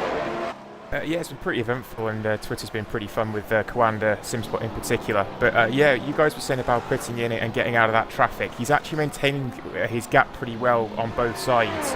Also, if they are going to directly split the race, lap 33, 34 is probably better, not to come in and change tyres. Also, if he was to go any earlier than that, there is the chance towards the end of the race that this situation could happen again, and especially with Cholak having a slippier car, he probably slipped back by fairly easily. So he's just maintaining, I suspect, 33, 34 for the pit stop, and that should be enough for an undercut. That's a run this time by Johnny for Graham Carroll, as we were talking about him just then, but again, not going to be quite enough. Even when he gets a good run through, and just to go off what Nick just said, even his goal is in. He goes straight in on 31, so it's early for an undercut. Okay, even I think he's gotten sick of being stuck in traffic. Yeah, well, I would have been, maybe I'm just impatient. I would have pitted about 50 laps ago, based on the fact that he just couldn't get past Cholak. Before the race, yeah, before the race, I would have pitted back in Silverstone. Anyway, Graham Carroll searched through his pit box, and his two teammates there, Simpson and Berryman, pitted the lap earlier. So we could have had that little feeling that if the Apex cars, his teammates, went in, Carroll maybe extended his stint by another lap. But what's really cost him there, Jake, is the fact that he couldn't break deep into the final chicane because he had Marin Cholak in front. And that, because the pit lane exit, you can break a lot deeper into the entry, you can gain that extra half a second, and that's what Carroll's just lost. Yes, exactly, but he's going to try and use that fresh rubber to get it right. He does have clean air. He does have to worry about David de Corps there in the 07 just ahead of him. That might be the only factor that's going to come into effect. but you have to look now at Marin Cholak, you have to look at Ilka Hapler, and actually look behind them, because Joni Tamala is closing in the gap down to 1.8 seconds, and he is showing right now that Joni Tamala is still in a podium fight, and he is not going to go out of it. Let's see if anyone goes in here, Johnny. Yeah, so let's see. They're looking for a 4.3 second pit stop time, which is what Graham Carroll achieved as Cholak enters the pits. Tourmalet continues though. Barone also enters the pit behind. Saito enters the pits. I'm going to say it again because Piatella's... No, he continues. I was about to say we're going to have a pit party, but Piatella just seemed to be the party pooper this time around. He continues away, and there we go. Cholak out and away very rapidly, looking for that box. Will it be a quick pit stop for him? Very decent one. On the exit, we'll skip turn 1. Will he be in a little bit of traffic here? And is that Graham Carroll in front? It is. Carroll's jumped ahead of Marin Cholak. So Graham Carroll, the pit stop pays off, and the undercut too, but he is stuck behind Davide Corps here, Rachel. He certainly is, and well, Davide Corps further back, so definitely slower in speed. Carroll will have to dispose of him fairly rapidly if he wants to keep this position. Behind him, yes, that is the car of Marian Cholak, so he has to catch up very quickly. He's going to have to run out of turn 6 here, running towards 7 and 8. All being blocked there by the driver of Davide Corps. He knows his teammates behind him. This is really going to hold Carroll up. Yeah, so he's fallen behind probably the worst car he could have. Another Orion Racing Team car. And look at the Corps. Oh, he's squeezing him off the racetrack. Oh, ultra defensive there from Davide Corps. And Carroll will surely be heated from that. The Scottish driver, though, gets the undercut onto the throttle, and he will make his way through. Oh, and there we go. Carroll onto the radio as well. And he was not pleased from that block from Davide Corps there, but he has helped his teammate out a little bit. Can De Corps fight back here? Into the final chicane. Oh, he breaks deep, but he's entering the pit lane. That's why. So very cautious there. And De Corps not sure, Johnny. No, Johnny, not sure why he blocked him there, because if he knew he was coming into the pits that lap, twice he made ultra-aggressive blocking moves to hold Carroll up to benefit his teammate, which I think was just extremely unsporting, really, in that situation. Well, Martin Cholak there out of pit road alongside a teammate from the Orion team, but just a little bit drastic when you knew you were pitting, you were gonna drop time. Why hold up a car that's pitted? Yeah, so that's well, he had to help his teammates out though, Rachel. So I mean, that's probably the only dilemma I have. I mean, it wasn't the cleanest move there, but if he gets a penalty for it, he's going to say, I helped our teammates. As the leader, Martin Kroenke enters the pits here. He had a 10-second gap to Gregor Hutu. Hutu enters the pit as well. So Hutu follows in, and they hopefully, no penalties, nothing like that, Jake. They'll be out and away, and Kroenke will remain in first, and Hutu the same behind in second. Yes, Martin Kroenke then comes in, Hutu going in as long as they possibly can. Lap 35, this is where we were expecting everyone to come in. Well, Gregor Hutu now gets into his box. Kroenke is out and away, and nobody's going to catch him. Hutu now out and away, and well, you can see the gaps going in as Piatella comes in. Carroll right now with that gap that he needed, and he's showing right now just how classy he can be. Yeah, so good pit stop there from Kroenke. He's out and away in some clean air. So, wonderful stuff, actually. I mean, it's just the pace he's shown this race has been phenomenal, Rachel. And we knew he'd taken it to Gregor Hutu this season. We knew he upped his ante. But Kroenke's now, it just seems that they swapped roles. It looks like, as look at a small little battle here between Piatella, who exits the pits. And, I mean, it just seems that... oh, sorry, excuse me. Is it Barone? Barone's having a small little battle here. Yes, he is having a battle. Rocco Barone, sorry. I'll go for it. Rocco Barone and Ollie Packler are even here as they head themselves into 8 and 9. You can see they've been nose to tail for half a lap. Sorry to cut you off like that, Rachel. Isaac Price just ahead of them as well. And now you can see Ollie Packler. He might just be starting to get his second wind right now as he heads down into the right-hander. Of course, Barone found his way through in the opening stint, but now you have to say Packler right in the driving seat. Yeah, so Packler right now onto the back of Rocco Barone. He's also in DRS range of Isaac Price and that other NX racing car. Now, Price has not entered the pits. So will he enter the pits this time around? No, he continues for another lap, bouncing through over the curbs there at the final chicane. And that will keep Price in P7. So long on his first stint, Rachel. I mean, Price right now Just seems to be. Where will he feed out if he makes a pit stop? Should be around that P16 range. So Price right now is just trying to get the fresh rubber for that final stint, it seems. Yeah, he certainly is, and it's going to be interesting strategy for Price to see if he can pull this one longer, but I'm not sure it's going to benefit him really. He will gain a couple of spots, but right now he's losing a lot of ground, and the undercut is not as strong as other tracks, but he's losing out, of course. One thing I do want to have a look at, though, Hutu has gained up about 1.5 seconds in that pit cycle over Kroenke, but it's still just over 9.5 seconds, which is a huge gap. Yeah, and Pakula right now, what an exit there out of the turn 8-9 chicane into the braking zone at the hairpin. This is where we got into that incident with Umashima. Oh, 2 drivers in front locking up. That was Price and Barone. But that doesn't help Pakula at all. It seems that the 2 drivers that locked up get the better exit, as Barone here has a small little look at Isaac Price, who has not made a pit stop. And that's an easy move there for Rocco, who flies into the final chicane. Price continues again for another lap. Pakula needs to concentrate on the exit. Flicks on DRS to defend. But he's just not close enough to make that move.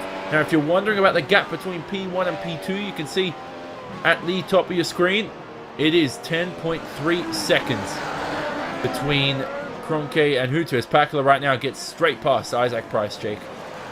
Yes, he does. Very comfortable move. And now look at all that time that's been wasted here. It's Kazuki Umashima now on the back looking for an opportunity on Isaac Price. And now you have to feel that Isaac Price is paying the price right now for staying out longer. He is losing time again and again. Now you can see Umashima all over the back, putting inside as they head themselves now for 8 and 9. Will it be a move here? No. Has to wait, has to yield. Looks for the main opportunity now as they head themselves down to the hairpin, down towards the final chicane. And for Umashima, now look at the time that's been lost. That's about 0.5 second to a second.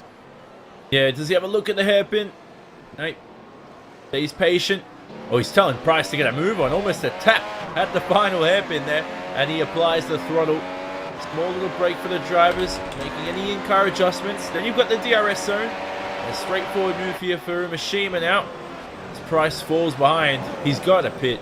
He has got to pit. He continues for another lap. So he's fine. He's found something before the race here, Rachel, where it just seems to benefit him.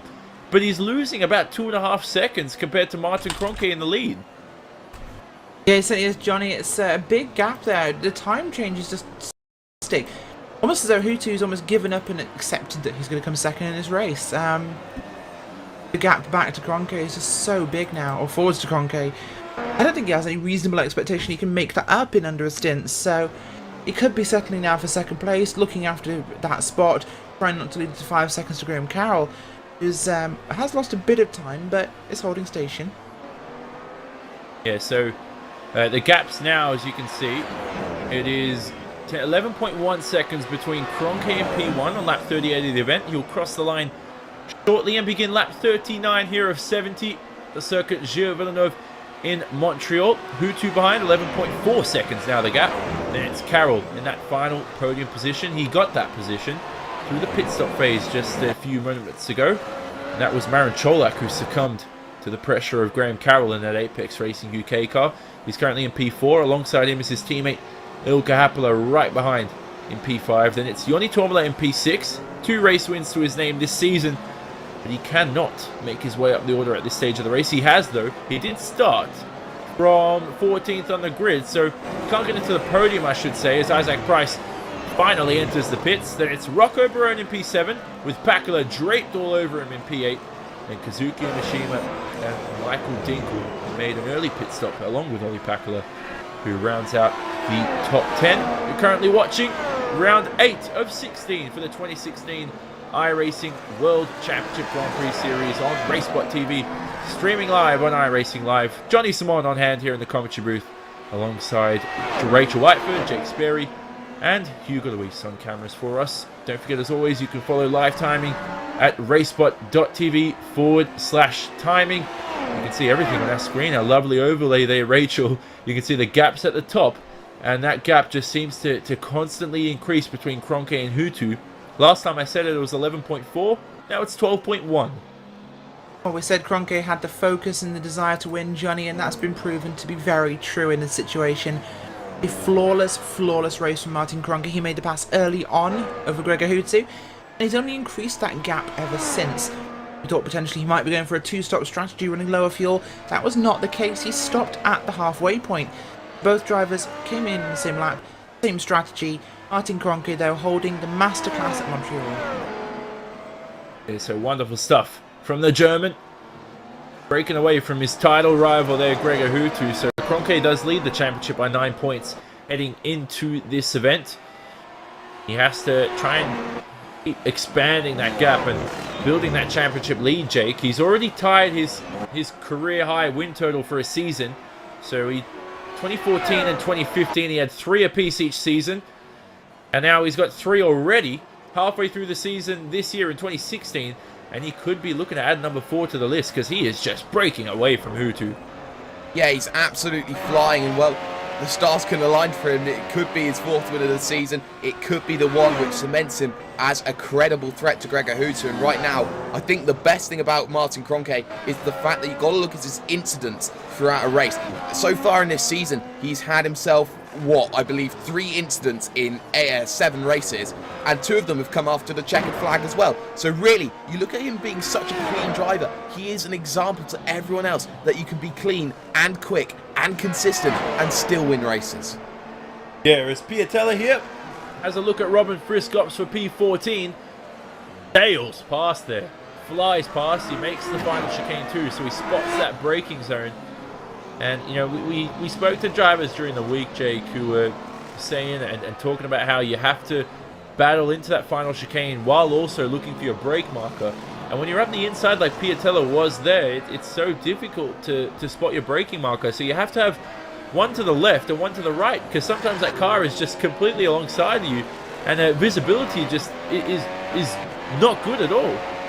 No, not at all, and you have to sometimes use your sixth sense, as Piatella did there down into the final chicane. Made the move look very comfortable. Now he's got to chase down the slowing Alex Simpson as well, who's picked up his pace a little bit, but the times for him is a little bit slower. It's half a second a lap right now, and you have to say Alex Simpson's struggling a little bit, and from what was a position where he was up in 7th and looking like he was almost untouchable, he has really struggled in this second part of the race, and even the first part as well. Yeah, so Simpson, who started this race from the 12th position, he was up there a little bit earlier on in the race, but the pit stop phase has not helped, and the pace, as Jake just said. Other movers through your field, Carroll, who started 11th ahead of Alex Simpson, is up into the 3rd position, and he's currently only 3.5 seconds behind 5-time world champion Gregor Hutu, so that's an interesting one to watch out come the end of this event. Tombola also started the race from 14th up into 6th. And that is Rocco Brune, who started 16th, up into the 7th position. Lots of drops, though. We still obviously know De Jong with his DNF. Higelin is currently in 26th after starting in 7th place on the grid. So that's a huge detriment to Higelin's confidence at the moment. I think he might even have damage in that car. But right now in this race, Rachel, the battle for 2nd position, Carroll's finding himself only 3.5 seconds behind Gregor Hutu. Yeah, Johnny, this could be a major upset if Graham Carroll from Apex Racing can make the move on Mr. 5-time champion Gregor Hutu. Speed is definitely there for Graham Carroll. Last time by Gregor Hutu was a 17.5. 17.3 for Graham Carroll, who did just use DRS to pass one of the lap markers, but that car looking to be fast. Now he's out of the dirty air of Marian Cholak. That's definitely an advantage to him. As it stands, though, we can see him on the track. Always a boost to the race driver when you can see your opponent on the racing surface. You always drive that a little harder. Yeah, so Nick, we'll cross to you right now, as Hutu's currently about 3.3 seconds in front of Carroll. Carroll's just creeping up to the back of the Team Redline driver. We don't know where this pace is coming from, but Carroll, we thought Cholak was driving the race of his career. This just seems to be turning to Graham Carroll now. Yeah, Graham Carroll obviously started well down the field as well and finds himself in 3rd spot. And I've been watching his last few laps, and they've kind of been ebb and flown between himself and Hutu, but he has closed that gap down to about 3.5 seconds. It's been fluttering around that area for a few laps now. But it definitely seems that Carroll is moving closer towards Hutu than Hutu towards Kroenke, and Kroenke is just completely gone at the moment, 14 seconds down the road and having the race of his life. I have noticed an ever so slightly amount of damage on the front of Hutu's car, slightly. I don't know if that's actually come from something, but like the one thing I thought of, could he have hit one of the curbs too hard and it's caused a little bit of damage? But yeah, there's a little bit of damage on his front wing. But other than that, I can't really see where else going wrong. Other than, as Rachel said earlier on, traction seems to be quite a large issue. Yeah, so traction, which, you know, it's high track temps, but the track seems to be gripping up at this stage, so it could help towards the end of the event. May get power happy though. This circuit relies a lot on anti-roll bars, front and rear, so rear anti-roll bar helps that traction coming out of turn 2, coming out of the hairpin as well at turn 10, as Saito creeps in behind the German Michael Dinkel, who's occupying that 10th position. Lap 44 of 70, so plenty of laps to go here for Saito to make a move. Now, Jake, we know Saito's aggressive, but where should he make that move? It seems DRS point is the logical one, and he should hopefully have the straight line speed. He has made a couple of passes here today, so the Radicals Online car looking really good at the moment.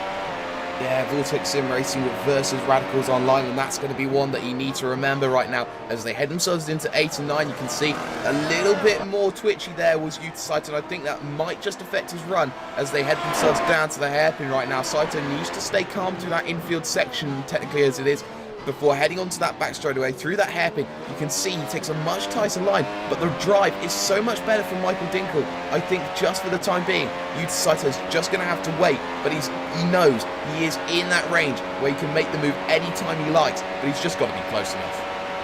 Yeah, so Saito is to be rational about his decision making, which he has improved on this season, along with Kazuki Umeshima, his Japanese compatriot.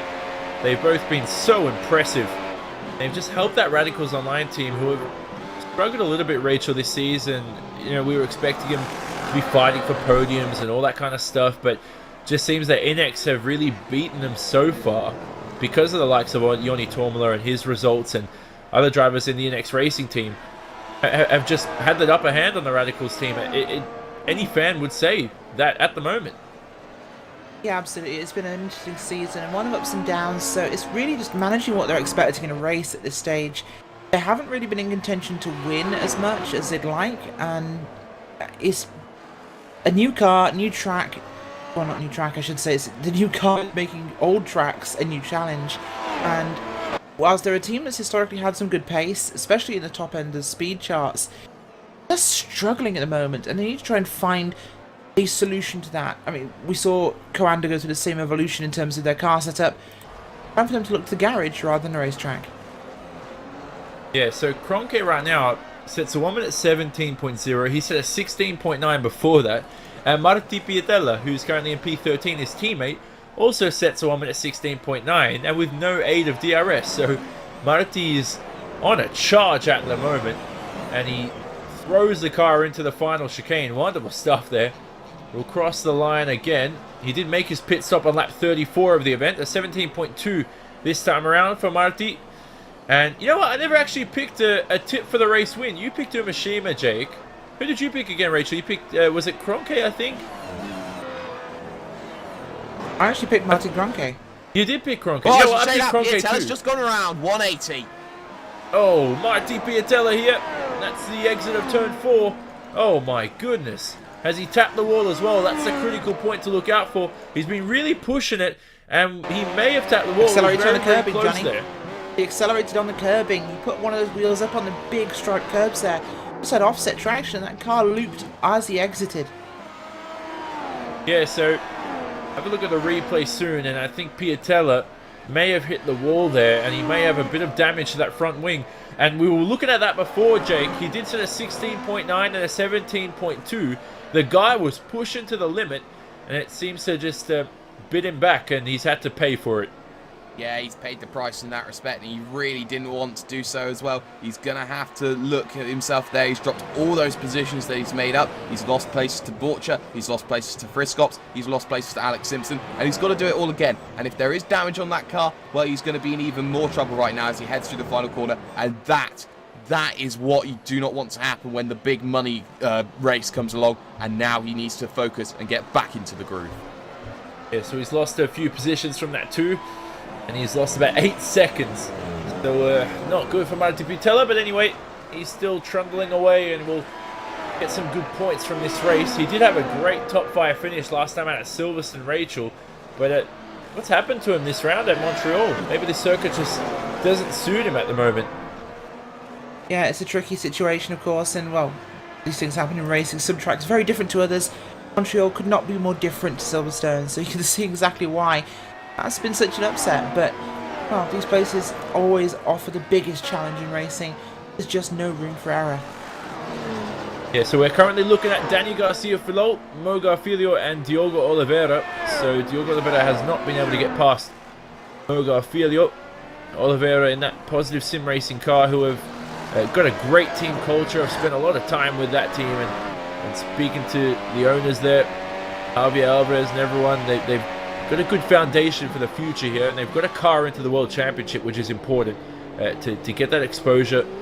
And you can see that snap oversteer, Jake, from Mo Garfilio on the exit there of turn 9, saving the car, and he lives for another day. Yes, he does. Mo Garfilio, they're running that thing ragged. They just made sure he kept it going. For Mo Garfilio, they started 20th down to 22nd. Not exactly ideal, not what he wanted. He wanted to get some gains. And you can actually see ahead, Dani Garcia-Filol is going to move hard to the left-hand side, almost defensive. I think that was almost unnecessary there, because you can see Mo Garfilio is in no shape to attack at the moment, but maybe he's just trying to get rid of that 1/10 of a second in order to make sure that he has another lap of no worries. Yeah, so that's something to look out for as we look at Kazuki Omashima here in that Radicals Online car, very close to Olli Pakala, who goes defensive. Kazuki, using all the ERS power and his DRS, sails past Olli Pakala and throws the car into the final chicane. A great move there from the Japanese driver, who had such a great event here in 2014. Now he's proving his worth once again in 2016, and he's up into the 8th position. So Pakala just struggling for the pace here, Rachel. And he just hasn't been the Olli Pakala we saw a couple of years ago, where he was winning races. Certainly not, as I said. They both seem to be struggling from similar setup problems for himself and Hutu, which is definitely showing up in these cars. They're really struggling in the traction from low speed corners. It's a street circuit with lots of sharp corners, so whoops, that's the wrong direction to go in terms of car setup. But yeah, of course, Olli Pakala had a great run last season, winning races. Not had the same form this season. This car definitely providing a challenge for him. Yeah, certainly are. So Pakala right now in P9, and I think you know what, he's still in DRS range of Kazuki Umeshima, so Pakala could fight back here. He just does not get the exit. Oh man, those tires are erased. They're out of here, Jake. Just does not have the grip. And you know, we look at when he pitted too. It was early on, so the early pit stop not working out for Pakala, as well as Michael Dinkel behind, who's under attack from Yuta Saito here into the final chicane. Saito has a peak, sails up the inside into the final chicane. Dinkel lets him through, and oh, Saito breaks away on the exit. He's already a second ahead of Dinkel, so Dinkel's really struggling at this stage.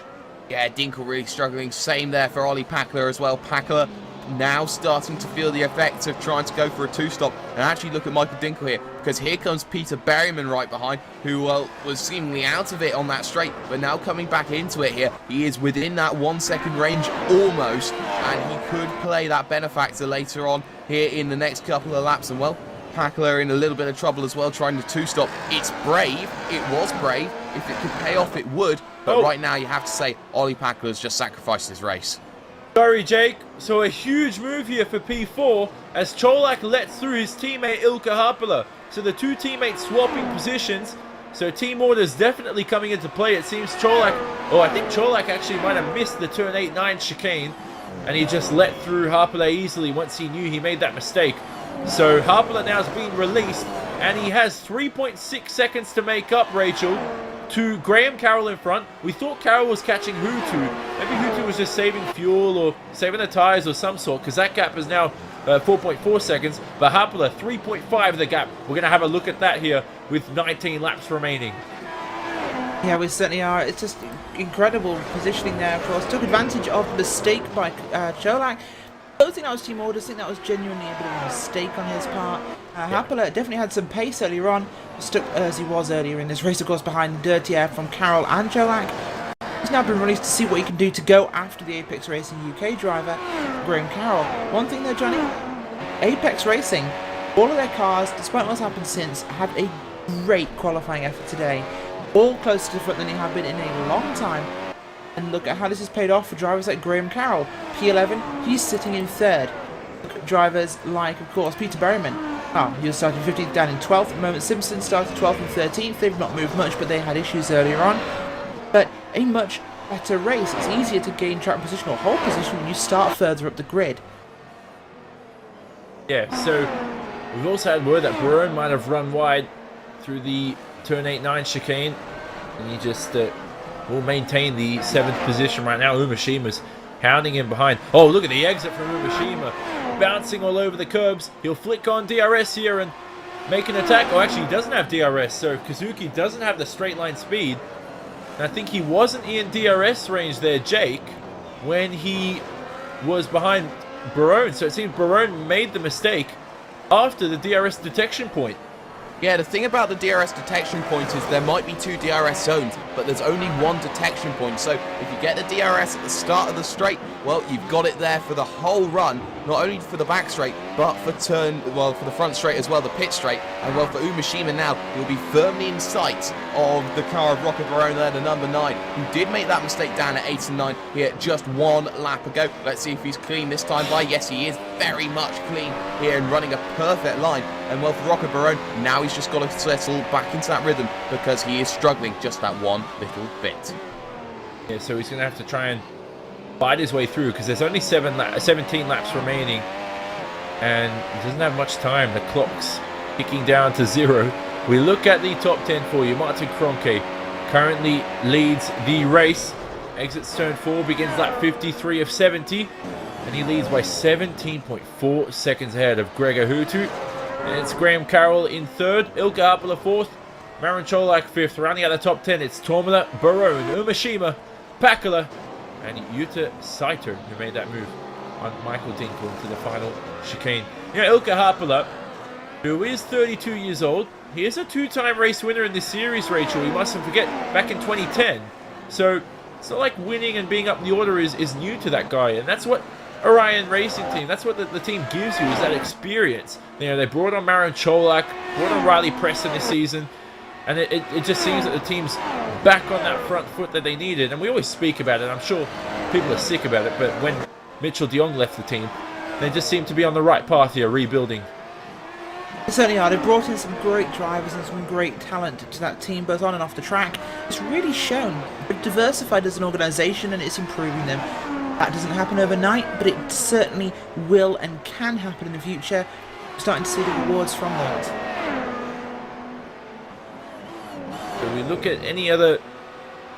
Oh, I thought Bocha had a little moment there, but he didn't. As he tries to find his way past Alex Simpson in that 0-5 car. P13 here, the battle. Bocha clips the apex nicely on the throttle. Nicely as well on the exit, but Simpson straightens the car earlier, and that's critical, Jake, at that final hairpin. Well, actually, let's follow this, because Bocha has DRS, and he has lots of power in that Coanda Simsport car. Straight past Alex Simpson. That's for P13 on the racetrack. It just seemed that Simpson straightened the car earlier than Andre Bocha, but Bocha just had the power in the end, and that's what matters most on that long casino straight. Yes, most certainly, and Friscott's now taking the opportunity as Alex Simpson had a horrible exit out of that final chicane, and here comes Marty Piatella as well. 2 for the price of 1, 3 spaces, 3 corners. Well, for Alex Simpson here, that is exactly what he didn't want to see happen, and well, you do have to straighten that car up quicker, but it just seemed he didn't deploy any of that ERS, and such was the massive overspeed scene there, which meant that Alex Simpson had to fall behind. Yeah, that's a triple whammy. That's a new quote for everyone out there. That's Alex Simpson losing 3 positions in the space of only a few corners. Piatella here has a great little look at Robin Friscops for P14. And really haven't looked into the hairpin, a bit too far behind. Brakes deep, searches for the brake marker. You can see the track getting darker as the race progresses. Piatella applies the throttle, changing gears as he fights his way up for that 14th position. enters the DRS zone and he flicks it on up to 340 kilometers an hour. Oh, late defense there from Robin Friskops as he takes the racing line. But Piatella has another attempt here on the exit of the final chicane. Now cross the line to begin lap 55. Piatella, small little peak, not good enough. And I just seen the straight line speed there, Rachel, from Marty Piatella. That was scary to watch. The guy was just flying through basically like a jet on that casino straight. It was, but it's not in time to get the move done on Robin Friskops there. So really had great speed but nowhere to use it, Johnny. He's going to try and set up again for this time by. We'll keep an eye on that 96 kind of SimSport VRS car as he chases that Inex Racing machine of Robin Friskops. It's good distance at the moment. We should see a pass attempt this time by. It's going to be tricky. Another news as well. Graham Carroll was only 3 seconds behind Hutu. He has dropped back now to 5 seconds behind Hutu. Looking pretty static at the front. So Piatella here, this could be round 2 for him. More little peak. He might even want to get it done before the long straight. As Tormula gets very close to Marin Cholak in P5, but Piatella, round 2 here on Robin Friskops. He knows how aggressive he is. Going to defend in that Inex Racing car. Aggressive defensive driving again. Piatella around the outside into the final chicane. Oh, he's going to miss the corner. He has to take to the runoff. That's going to allow Friskops back through. So Piatella missing his braking point. Not the first time this race, Jake, we've seen Piatella run wide at that final chicane. And here we go. Here's Alex Simpson around the outside. And this could cost Piatella dearly as Simpson on the inside applies the throttle. Does he have the grip for the exit? Alongside each other again, heading to turn 3. Simpson up the inside and he might claim that position. And Piatella loses a position, so he went for P14. In the end, ends up with P16. Yeah, Piatella's just getting a little bit desperate right now, looking to try and get these moves through, and it's not quite doing it. You can't force a move here in these cars. You got to wait, you got to stay patient, and you've got to ease yourself into the moves. Now, he's got Alex Simpson ahead. He's made the move once before, twice before. This could be 3 times a lady, but right now you have to say, Marty Piatella is really struggling just to get that consistency factor, because it's not working for him. He is in no position. As actually, look at Umashima now, right over the back of Rocker Barone once again. Yeah, so that battle's shaping up towards the end of the event. Umashima a little bit impatient. You can see on the throttle as well, getting tail happy there. So he's definitely trying to fight his way through quickly. But the battle for P4 here, Harpala, Cholak and Tormula behind. P4, 5 and 6. As Tormula is only 3/10 behind Marin Cholak. So Tormula, who did start this race way down the order back in P14, could be having a little Graham Carroll-like race. Who's Carroll started in 11th up into 3rd, Tormula 14th. Where will he end this race? Verona behind, a 17.2 last time around, so he was 4/10 faster than each of the guys here. Will he catch them come the end of the race, Rachel? That's a critical point of view, because if they do start battling, they do start going alongside each other in corners, it allows Rocco Barone a little chance here to get into the fight. It really does. Of course, Rocco Barone really wants to get involved in this one, but he's a little far back at the moment. That's nearly 4 seconds. 3 cars ahead of him fighting though. 2 teammates there, and Yoni Domino, who's desperate to make the passes. He wants that 4th place. He has it in his sights. It is achievable. He drastically needs those points there. Ilka Happala, Marina Skolak, well, we've seen those 2 racing before. We've seen how far, we say, the Orion cars are to go to defend their positions. It'll be a tricky run for the Inex Racing driver. Tormula still stuck behind. Dirty Air coming into play. And a turn 4. Cholak goes defensive, only slightly into turn 6. Tormula clipping the apexes nicely. He just looks so much more confident at this stage of the race. So Yoni Tormula, who's taken 2 race wins this season, probably won't get one here today unless some bizarre situation happens, like a Monaco Grand Prix 1982. I doubt that's going to happen here today. But he is searching at least for P4 as they all form up into that final hairpin. Harpala, Cholak, and Tormula behind. Barone's closed the gap now down to 2.4. And behind him, Jake, it is Kazuki Umashima within a second. But here's Cholak having a look at Ilka Harpala for P4. And Marin Cholak alongside each other goes through and claims P4. What can Tormula do on the exit? He's going to have DRS2. Will it be a double whammy for Ilka Harpala? Tormola flicks on DRS, under attack, deep under, braking into the first corner, and he claims P5 away, erases Harpala out of the fight for P4, and now Ilkka Harpala needs to work hard, Jake, to make his way up back the order. Yes, he does. You can see 2 overtakes in 1 there. Not ideal at all. Just shows you the benefit of DRS down those 2 straights. And there, if you're at the front of that train, you are lost. And already you can see Ilkka Harpala has to get back again. I think there was a little bit of communication there between the Orion boys. Cholak wanting to get back ahead, saying, I want to go and race, I want to get 4th, I want to consolidate it. But Joni Tamala is really showing his worth right now. This is almost a champion's drive in the respect that he is fighting himself 1 at a time. It doesn't matter how you do it. There are 2 Orion cars, but if you do it 1 at a time, it just shows you you're just waiting and you are picking off just the right amount of meat off the bone. So what did I say before, Rachel, about Rocco Baroni? He's now 1.1 seconds behind Harpala. So after the battling, he's right back in the fight for P4, and he's brought along the ever so fast Kazuki Umeshima. He certainly has. Kazuki Umeshima doing a great run at the moment. He's in P8 from 5th. Great qualifying, has slipped back, but in a position to strike on Rocco Barone if he gets the opportunity in the final laps here. Of course, we're looking at about 12 laps to go now as we come across the line.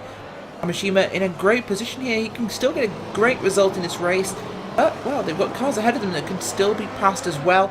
Great bunch of cars here. Barone, Harpala, Tormola and Kolak all within striking range. So we have P7 all the way to P4 on the cards. Yes, so Kroenke exits the final hairpin, and he's leading this race comfortably here on lap 60 of 70 by 19 seconds ahead of his Finnish title rival Gregor Hutu. Behind them, it's this Scottish driver of Graham Carroll in P3. He seems to have one hand on the trophy for that final podium position. Then that fight for P4 is not over. It's Cholak, Tormola and Harpala, who's just outside of DRS range here. Harpala in 6th. He has to defend from Barone and Umeshima in 7th and 8th. Then it's Pakula and Saito rounding out the top 10. Now here's Tormola. Is he close enough? Yes, he flicks on DRS. This doesn't have straight line speed, so Tormola maxes out. Maybe he doesn't have enough ERS power in that NX racing car. 325 for him. We saw Piatella earlier, Jake, go to 340 and still not able to make a move on Friscops. Yeah, it's really surprising there to see for Joni Tamala, especially in the NX Racing outfit, which normally runs a higher top speed than pretty much anyone else in the field. So this is a real shock, and it's a real eye-opener here to see how NX has set up the car. Maybe that's just why Joni Tamala was down the field in qualifying, but now you can see all over the back of the car of Maran Cholak right now, he is desperate to get through and get into 4th and salvage anything for his title hopes. Let's see if Tormola can make a move here on the exit of turn 7. Should tuck into the slipstream a little bit more. It might gain him that extra tenth he needs to make a move. Misses the first apex by a few little millimeters. But then Tormola right now gets the exit he needs. So he's missed the apex, but applied the power nicely. Oh, and look at that. Cholak's gone a little bit wobbly into the hairpin. Hasn't been able to slow that Orion Racing Team car in time. And Tormola has the best chance all race to get himself up into P4 around the outside of Maran Cholak and Tormola. Oh, what a simple move. What an absolute simple move for Tormola as he makes his way up into the 4th position. And Cholak there was a sitting duck. No doubt about it. Just had no chance, Rachel, as Tormola came flying past after his mistake. Certainly a brave way to do it around the outside, Johnny, but a great move there by Joni Tamala, who's definitely said he's been practicing a lot more. We've seen the results of that practice. Up in the 4th place here from 14th on the grid, 10 positions gained. An impressive run from him. Stunning drive. So Andre Borcher on the drive I really want to talk about, Johnny. Up from 24th on the grid. Terrible qualifying effort for the Coanda VRS driver in P13. So a great drive from him too. Yeah, and right behind him, Friscops, who started in 26th, so he's essentially behind Bocher at the start, is in 14th. He's behind him now on the racetrack. So, great race from both of them. Hats off to them. If you're not wearing a hat, give him credit. I don't know what to say. As Friscops, who's had, he's been one of those ultra Mr. Consistent guys. You know, every racing series has one. Unless it's really a touring car series. That's a subliminal shot at touring car series. But Friscops just... He's ultra consistent, Mr. Consistent. I've seen him make one mistake in the past 2 years that I can remember, the guy is just an Iron Man, you know? I mean, Cam Stark would be jealous, who's not racing today, because he's almost stolen that nickname from him. He certainly has. It's been an impressive run, and just what consistency, Johnny. You rarely see drivers who are this robotic in terms of how they place that car. Yeah. So, 8 laps remaining in the event, and we should start putting a little more focus on our leader, Martin Kroenke, Jake, who has led 58 of the laps so far. The only other 4 laps led were by Gregor Hutu. As we look at a small battle here between Simpson, Mangan, and De Korps. Simpson and Mangan both teammates. De Korps in the Orion Racing Team car. Clicks on the DRS, but it's not close enough to the young Oscar Mangan, who's still learning in this series. But yeah, Jake, Martin Kroenke, it's almost up to 20 seconds this gap. What's next for the German? You know, I know it's midway through the season. We shouldn't be talking championship this early on, because you know, we did see Coanda struggling in round 1. And then they just seemed to find their pace as the season went on. Who knows how the season will end? I guess they just need to keep putting their head down and keep working hard, I guess. But you have to remember that despite all the issues at round number 1, they did take the pole. And that is so crucial that they have had the pace in qualifying terms throughout the entirety of the season, but in race pace it's been something they've had to learn, had to develop, and it's something that Martin Kroenke is showing at his best right now, because he's got a 20-second gap on Gregor Hutu, and who wouldn't be so happy with that? He's just showing everyone exactly what he can do, and well, right now you can say right now that Joni Tamala is starting to break away in 4th. He's starting to show his true colours. Cholak, Happler, Barone, Umashima, gap starting to open.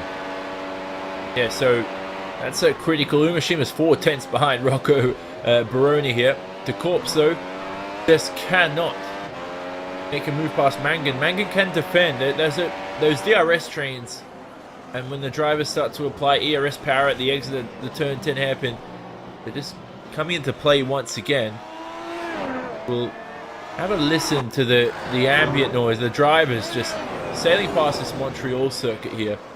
Just it's a great racetrack, Rachel, Montreal. I mean, street circuit, we've proven its worth today. We had a good race. We're not going to have a Silverstone race every single event, but it's just a race that, you know, produces some good fights, good overtaking. The final chicane is always a big factor to come into play.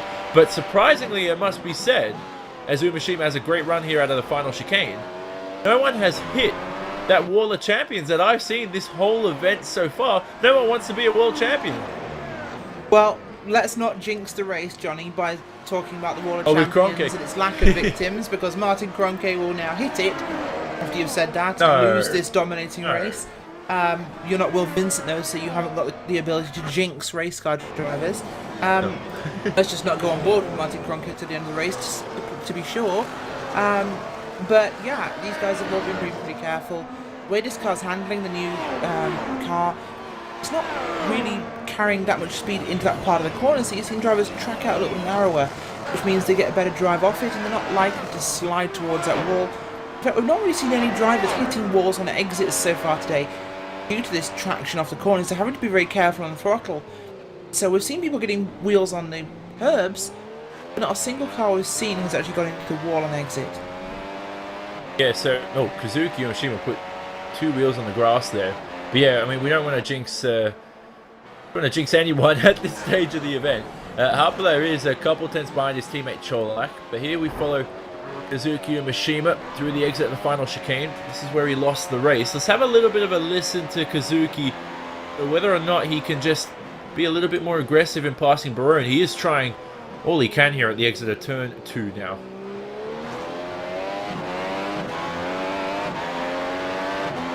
You can just hear the gears just accelerate really early. You know, 8 gears in this McLaren MP430, and it just seems that Umashima's getting all the acceleration he can get, but that's not a part of the racetrack you can make a move. He gets a great line out of... Oh, wow. So he's getting good lines out of corners, Jake. But Barone in front is just not cracking under pressure, and I think because Barone, I don't think he's focused on defending at the moment. He is, obviously, but he also wants to get up to the 2 Orion racing cars in front. Yeah, I think he's very desperate to try and make that move, and well, just ahead of them actually is going to be a lot of traffic coming up in possibly the final 5 laps. And I think for Rocco Barone right now, he's just got to remember that he has lost that slipstream, that DRS coming up ahead from Ilka Happela right now. So he's just got to worry here just for the time being. Kazuki Umeshima there's just waiting, staying in formation for the time being. But they're going to have 4 laps to go when they cross the line. And you can see already another attempt over that massive sausage curve. I don't know how much that's going to affect his suspension here, Johnny, but that's 4 or 5 times already I've seen today Umeshima do that. Yeah, well, Umeshima, as we said before, in 2014, that's the corner that pretty much cost him his race win. Just bounced over the curves. He likes to take him a lot, but Rachel, that's where damping comes into play, and some of these drivers like to use the bumps around this circuit. And Montreal is that circuit where curb use is oh so important, and that extra millimeter of track width is important, as Umeshima has a huge moment here, under braking for turn 6. Yeah, a bit of a slide there for Kazuki Umeshima, Johnny. The car really pushing hard. You can see him using those tyres as hard as he can here. Definitely a track where you have to be confident on the throttle. You've got to be able to put that pedal down and keep it down. If you're having to lift, you're losing so much time from these slow corner exits. So when you are actually having to do that, the car's sliding underneath you, you're using up the tyres. These tyres are quite old now for some of these guys who pitted a little before halfway, so it's not a matter of managing what you have. Yeah, so 3 laps remaining, and in terms of management, we look at any drivers who, you know, after last round at least, we're concentrating on fuel management, because that was an unexpected finish. Now, I don't believe in commentary curses, by the way. When you said it before about Kroenke hitting the final corner, that's not true. I don't think it's going to happen. If it happens, you'll be sad. No. Well, you know what? If anyone's being cursed right now, I think it's been Peter Berryman, because he's actually out of the race. So with 3 laps to go, Peter Berryman has hit the wall, I believe. Oh, he spun. An identical spin. Apparently, we're hearing words similar to Marty Piatella. Hopefully see that on our screen soon enough. But Peter Berryman's race is over, unfortunately, Jake. Yeah, it is, and he was up there. He was looking at the top 10 potentially later on, but it hasn't worked for Peter Berryman. He has been involved in a spin, and he is out of the race, and it's exactly what he didn't want, especially at such a late stage. He'll be looking to try and make sure that he gets that on good, but look at this train going on here. Battle for what is 5th place on circuit right now. Cholak, Happela, Barone, Umeshima, well, they've all closed up together again, and it's all about who has the nerve right now in the final 2 laps of the race when they cross the line. Yeah, the gaps between these drivers, so it's 6 tenths between Happela and Cholak, the 2 teammates. Then Barone, 2 tenths behind Happela, has a little peek into the final chicane. It's not good enough at the moment, so Barone stays in P7. Umeshima so aggressive this race behind in 8th. He has not been able to make his way past the ultra-fast Command SimSport car at this point in time. Carroll on the radio seems to be hounded by the lap traffic here. Graham Carroll, oh. So he's certainly a bit feisty here. That's Vincenzo Amico in front. Meglic just let him through. And he's also let through Joni Tomala. Oh, this could be a big fight for the final podium position. Tomala 7 tenths behind. So Carroll's Johnny, really on the radio right now. I wanted to come across on that one. He's been catching him so fast the past 2 laps. At one stage, he's almost a second a lap faster. He's going to get him. Wobble.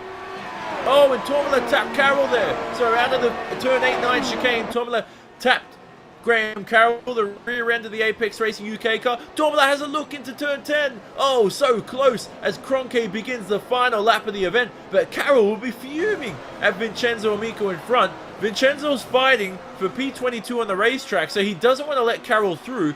But surely the stewards will look at that. It almost cost Carroll his first podium of his Grand Prix Series career. So his iRacing World Championship Grand Prix Series career. So Tomala now 4 tenths behind. Flicks on DRS. We'll trace that battle. But this race, Rachel, Martin Kroenke, as he heads to turn 8 and 9, will win. It's been a great race for him.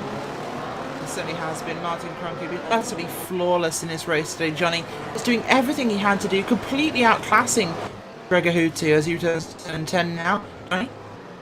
Yeah, so Barone as well was alongside Umeshima. So those battles still going on. But Kroenke now, we follow him on the Casino Straight as he will head towards his 4th win of the season, his 10th career win in the iRacing World Championship Grand Prix Series. One more corner to go for Martin Kroenke. And Coanda Simsport wins once again here for round 8 of the iRacing World Championship Grand Prix Series. Kroenke tapes an absolutely phenomenal win, but we focus back on the battles behind. We look at that battle for P3 and P4. Formula still can't get past Graham Carroll, as that's Vincenzo Amico in front, so he's let through Graham Carroll. Hutu will cross the line now for P2, so Hutu claims a podium, and Carroll should, in the final braking zone, claim the final podium position to a career best result for Graham Carroll, the Pro Series winner, proving his worth here in the World Championship. Tormala comes home in fourth. Cholak out of fuel on the line. Oh, so Cholak got Harpala at the line, I believe. So Ilka Harpala either ran out of fuel or let The his other way teammate around there, through Johnny, there. It seemed that Marin Cholak ran out of fuel on the line and Ilka Harpala took the place. So Ilka Harpala in 5th position, we see on our timing screens now officially. Then it's Marin Cholak. Barone P7. Umeshima 8th. So Umeshima could not get past Rocco Barone, although it was 2/10 at the line. And now Olli Pakala should come home in P9. He does. And Yuta Saito claims the top 10 position, or rounds out the top 10 position. Started the race from 10th as well. So what a race there, Jake. But Martin Kroenke, another career win, his 10th all time. Yeah, Martin Kroenke showed his class here today. It was Vettel-esque in the way that he led from lap 5 onwards, and really didn't look back. 21 seconds over Gregor Hutu. It's not every day you get to say that, but he shall savour this victory, and he'll certainly savour himself being up there. But what about Mitchell de Jong? And I think that is his season over as well, after the incidents he's had. Yeah, so Mitchell de Jong now, who had an unfortunate end to the race on lap 1 due to technical issues. Now Rachel, Graham Carroll, P3, podium position. What a race for Graham Carroll, a career best result there. And it got a bit hair-raising towards the final laps, but in the end he'll be happy he's on the podium.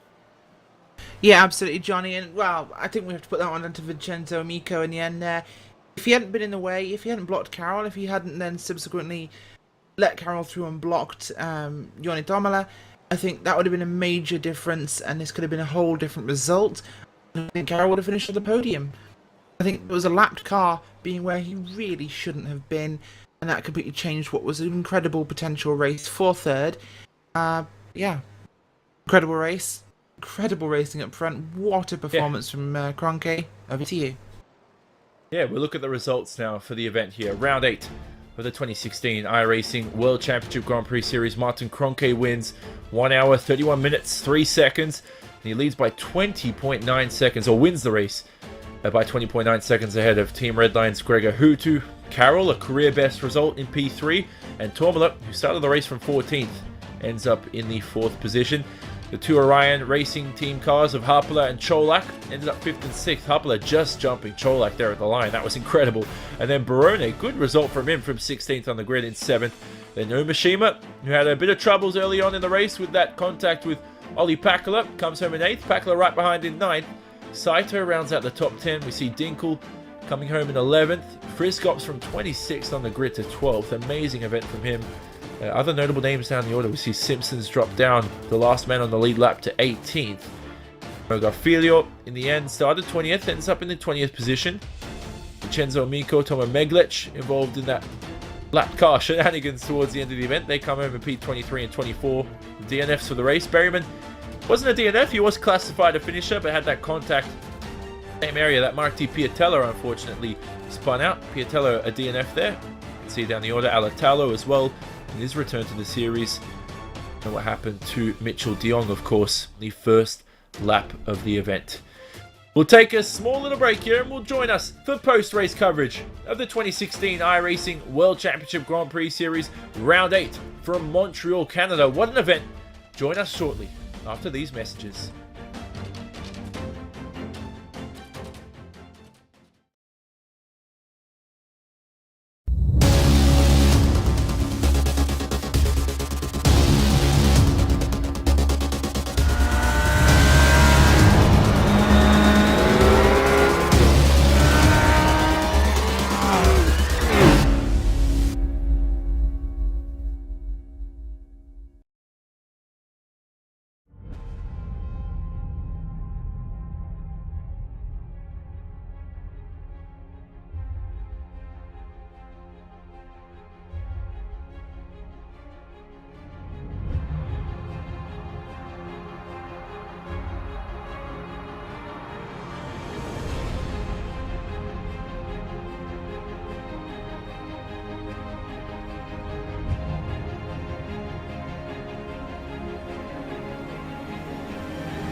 Welcome back to post-race coverage of round 8 of the 2016 iRacing World Championship Grand Prix Series here on RaceSpotTV, streaming live on iRacingLive. What an event it was at Montreal, Canada.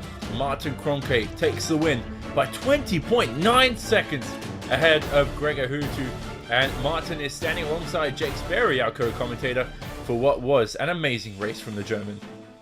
Martin, it just seemed for you that everything seemed to align. Your 4th race win of the season, really just gearing yourself up for the second half of the race, second half of the season, even. Yeah. Hello, everyone. Yeah, pretty much a perfect race, I'd say. Qualifying wasn't perfect, only P3 with a little bit of a mistake in the first sector, but start was quite good. Got past Mitchell relatively easy before turn 1, and yeah, I think in lap 2 or 3, once DRS was open, I think Gregor was on a little bit more downforce and couldn't really defend all that much. So, yeah. Yeah, and especially when you get out and away, pit stop window comes into mind. Of course, clean and efficient in that respect. And well, it just seemed for you that you just had 3, 4, 5 tenths on everyone else in the field. Is that something that you're looking to take forward, possibly in towards the next race at Imola? Of course, we'll try to do that, but I don't really know why we were that fast this race. We didn't really do anything radically different, Silverstone, but for some reason the car was really good around here, so I don't know. But of course, we'll try to keep up the good performances for the next races. There's still half of the season to go. Yes, most certainly. And Imola is certainly a challenge which is very difficult because it's only going to be implemented, giving you about 8 days of worth of practice to do with it. It's kind of one of these things where you go into the unknown, you don't know what you're quite expecting. But is it one where you think that you're going to have a good race there? You thinking that you've got a rough idea of where you'd like to finish in that one? Well, that's difficult to answer. I mean, obviously it's a fresh track for everyone. No one really has had any opportunity to test around here and figure out setups and what works. Going by the track layout, I'd say that it probably is fairly similar to the corner speeds of maybe Silverstone. So maybe porting that setup over there might be a good idea, but obviously I have no idea where we'll stand. Hopefully up front, but you know, it's fresh for everyone. No one really has any experience there, so it's open field for everyone. Yes, very much so. Is there anyone you'd like to dedicate your victory today around the circuit, Gilles Villeneuve? Yeah, pretty much to everyone that is supporting us. Obviously, everyone in the team that has invested time in the setups and in other forms of preparation.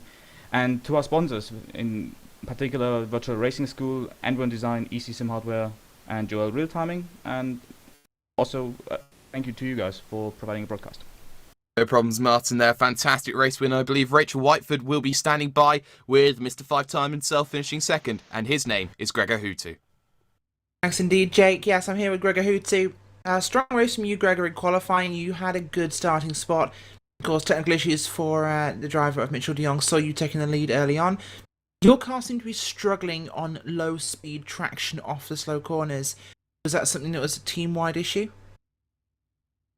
I don't know about Olli, but that was definitely a big issue for me. I noticed it already on the first couple of laps, so yeah, definitely the car didn't want to turn in, and then in the exit I had some wheel spins, so yeah, the race was kind of about looking behind me all the time, but the back behind me was pretty close, so but yeah, I guess the qualifying lap kind of saved my race, because you know, I would have been stuck in that back without the lap. So definitely the best lap I've done in qualifying here at this track. So yeah, that made the race for me.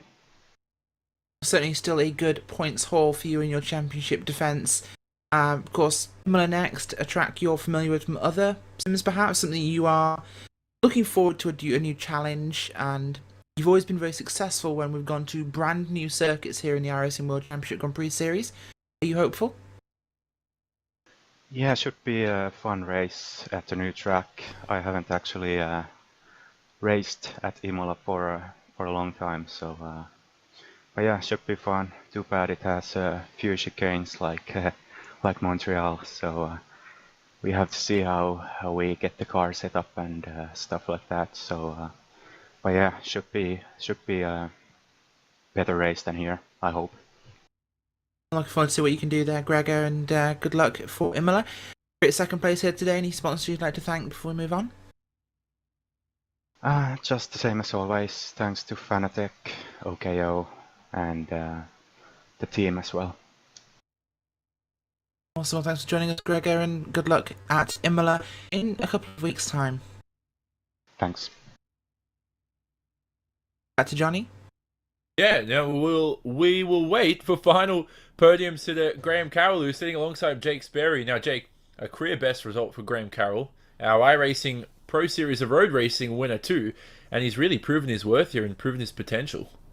Yes, most certainly he has. We've got Graham Carroll here right now. Graham qualified off in 11th, but a race start which was really one that not really too many people were expecting. You got yourself up there into that top three fight there, challenging Maran Cholak earlier on, and it did come down to the pit stop window. Did you feel that that was going to be your only real chance to get around him? Yeah, it was tough. I got into the back of Maran after sitting a few seconds back from him for a few laps at the start. I got onto him and he just buttoned it up the straight, and he just was such a good run. He was getting out the hairpin. It was tough, and his tyres were a bit worse than mine, and I thought I'd managed to get him, and I had a little moment myself, and so I just sort of thought, you know what, if I can sit here, use the DRS, I'm just gaining fuel, we all had to save a little bit of fuel, I think, and I just pitted a lap earlier, got the undercut, and we were into third, and we just had to keep it on the black stuff and out of the walls. Yes, most certainly you did, and well, actually, a really interesting thing happened towards the end of the race, really, with you and Joni Tamale. He was closing in at a rate of knots, but for you, maybe a little bit fortunate was that the lap traffic came into effect. It's not ideal for everyone that wanted it. I think Vincenzo Amico got pointed out by you over on the radio. So what was your view on that? Was that something that you wanted to get through clean cut and didn't quite get correct? My spotter was shouting at me, "Oh, we're getting lap traffic, Yanni's flying, he's going to get you," and I actually thought, you know what, if I can get onto the back of these back markers, use their DRS, then get in between them, that might actually help me, and it actually did in the end, so it was panicking, because I think I did pit slightly early, and my tyres were absolutely cooked towards the end, so that was my problem. I was just struggling towards the end, and if he had got me, he'd got me. I wanted a top 10 today. This is one of my worst tracks, so to get a career best and a third tier, it's just absolutely amazing. And while we're on it, I just want to thank the sponsors, Simputers, Leo Bodner, JCL, Elite Driver Services, and without all the guys, I would never have managed the podium, so thanks to all the guys also. Yes, most certainly, and well, what's also really quite interesting for you is the fact that in 2 weeks' time we're heading to Imola for the very first time in iRacing. It's going to be one which has a lot of anticipation for. Is that a track that generally you think that you're going to get a great result out of? I think, to be fair, every round that comes, myself and the team are just pushing more and more towards the front of the grid. So hopefully it's a new track for everyone, and hopefully we can get a good handle on the setup. And I don't think it's going to be a bad week for the tyres in 2 weeks' time there. The tyres were just a killer to keep at this track. So really looking forward to it, and it should be good. Yes, most certainly will be there. Graham Carroll, third place today here at Circuit Gilles Villeneuve. Johnny, back to you. Yeah, so Joni Tomla comes home in P4. Now, he was right behind there, Rachel. Graham Carroll for P3. Very, very close to that final podium position. The lap cars coming into play. He could have had another podium to his name, but to start from P14 and finish in fourth is an incredible way to end your race. It certainly is, and we have Joni Tomala here with us. Joni, starting in 14th, you were in the middle lap 4-5 wide, fracas in turn 1.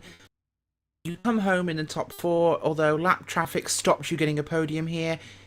Refreshing race after what was arguably a quiet patch in your season so far? Yeah, it was quite an eventful race. The first lap especially was really crazy with all the cars around, but I somehow managed to get through it. Yeah. You certainly seem to have gelled with this MP4-30 at this tight, twisty street track. Of course, great charge there. The lap traffic, I believe that was Vincenzo Amico at the end. Did that stop you catching the driver of Graham Carroll? We saw you had a lot of speed at the end. Yeah, I saved my tires for quite a lot at the start of the second stint because I knew I didn't quite have the pace as the guys had in front, but yeah, it worked really well in the end. I managed to pass both of the Orion cars and catch Graham. A great result, of course. We're going to Imola next. A track with a lot of slow speed chicanes, so feeling confident? Yeah, should be alright. We'll see. We certainly will see. Thanks for joining us, Yanni. Yeah, thanks. Back to you in the booth, Johnny. So, what a race it's been, and the final wrap-up we have, as we don't have Yanni. If you're wondering where Ilkka Haapala is, he's not here for interviews at the moment. He did claim a great result in P5, the two-time iRacing World Championship Grand Prix Series winner. But Rachel, wrapping up this event, Kroenke seems to have the pace at this stage of the season. And, I mean, Silverstone, he was keeping up with Hutu. This time he was in front of him near the start of the event. He made that pass early on, so he was able to get that position. Can anyone stop Martin Kroenke from here on in? Surely they'll be able to catch up to that blistering pace. Well, he's widened his points gap to second place, Gregor Hutu in the championship after this round. And let's not forget, after Watkins Glen last season, this was really the beginning of Hutuville. That's where Gregor was winning most of all the races. So far this season, we've seen a couple of mistakes from Gregor Hutu. We've seen flawless performance after Coanda worked out the new car, and it's only getting better. They have no idea where that pace came from today. He finished 20 seconds ahead of Gregor Hutu. If that's not a statement for the championship, I have no idea what is.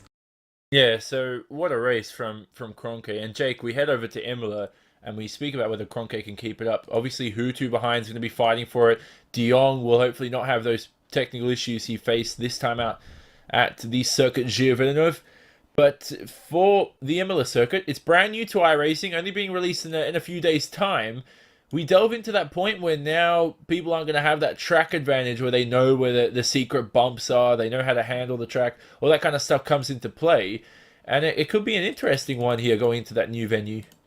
I think it really is, because I think it's very similar to Gilles Villeneuve in the fact that the track is very narrow. You got one massive long straightaway coming out to the second Ravazza all the way down to the Tamburello chicane. And I think there's a lot of opportunities for a lot of great moves. I think that we're going to see some classics there. I think that we're going to see possibly drivers you wouldn't expect finding themselves up towards the top. You got to look out for the guys that you don't normally see being there. And I think that the established names are going to have a little bit of a challenge trying to work out this track and work out how it all works.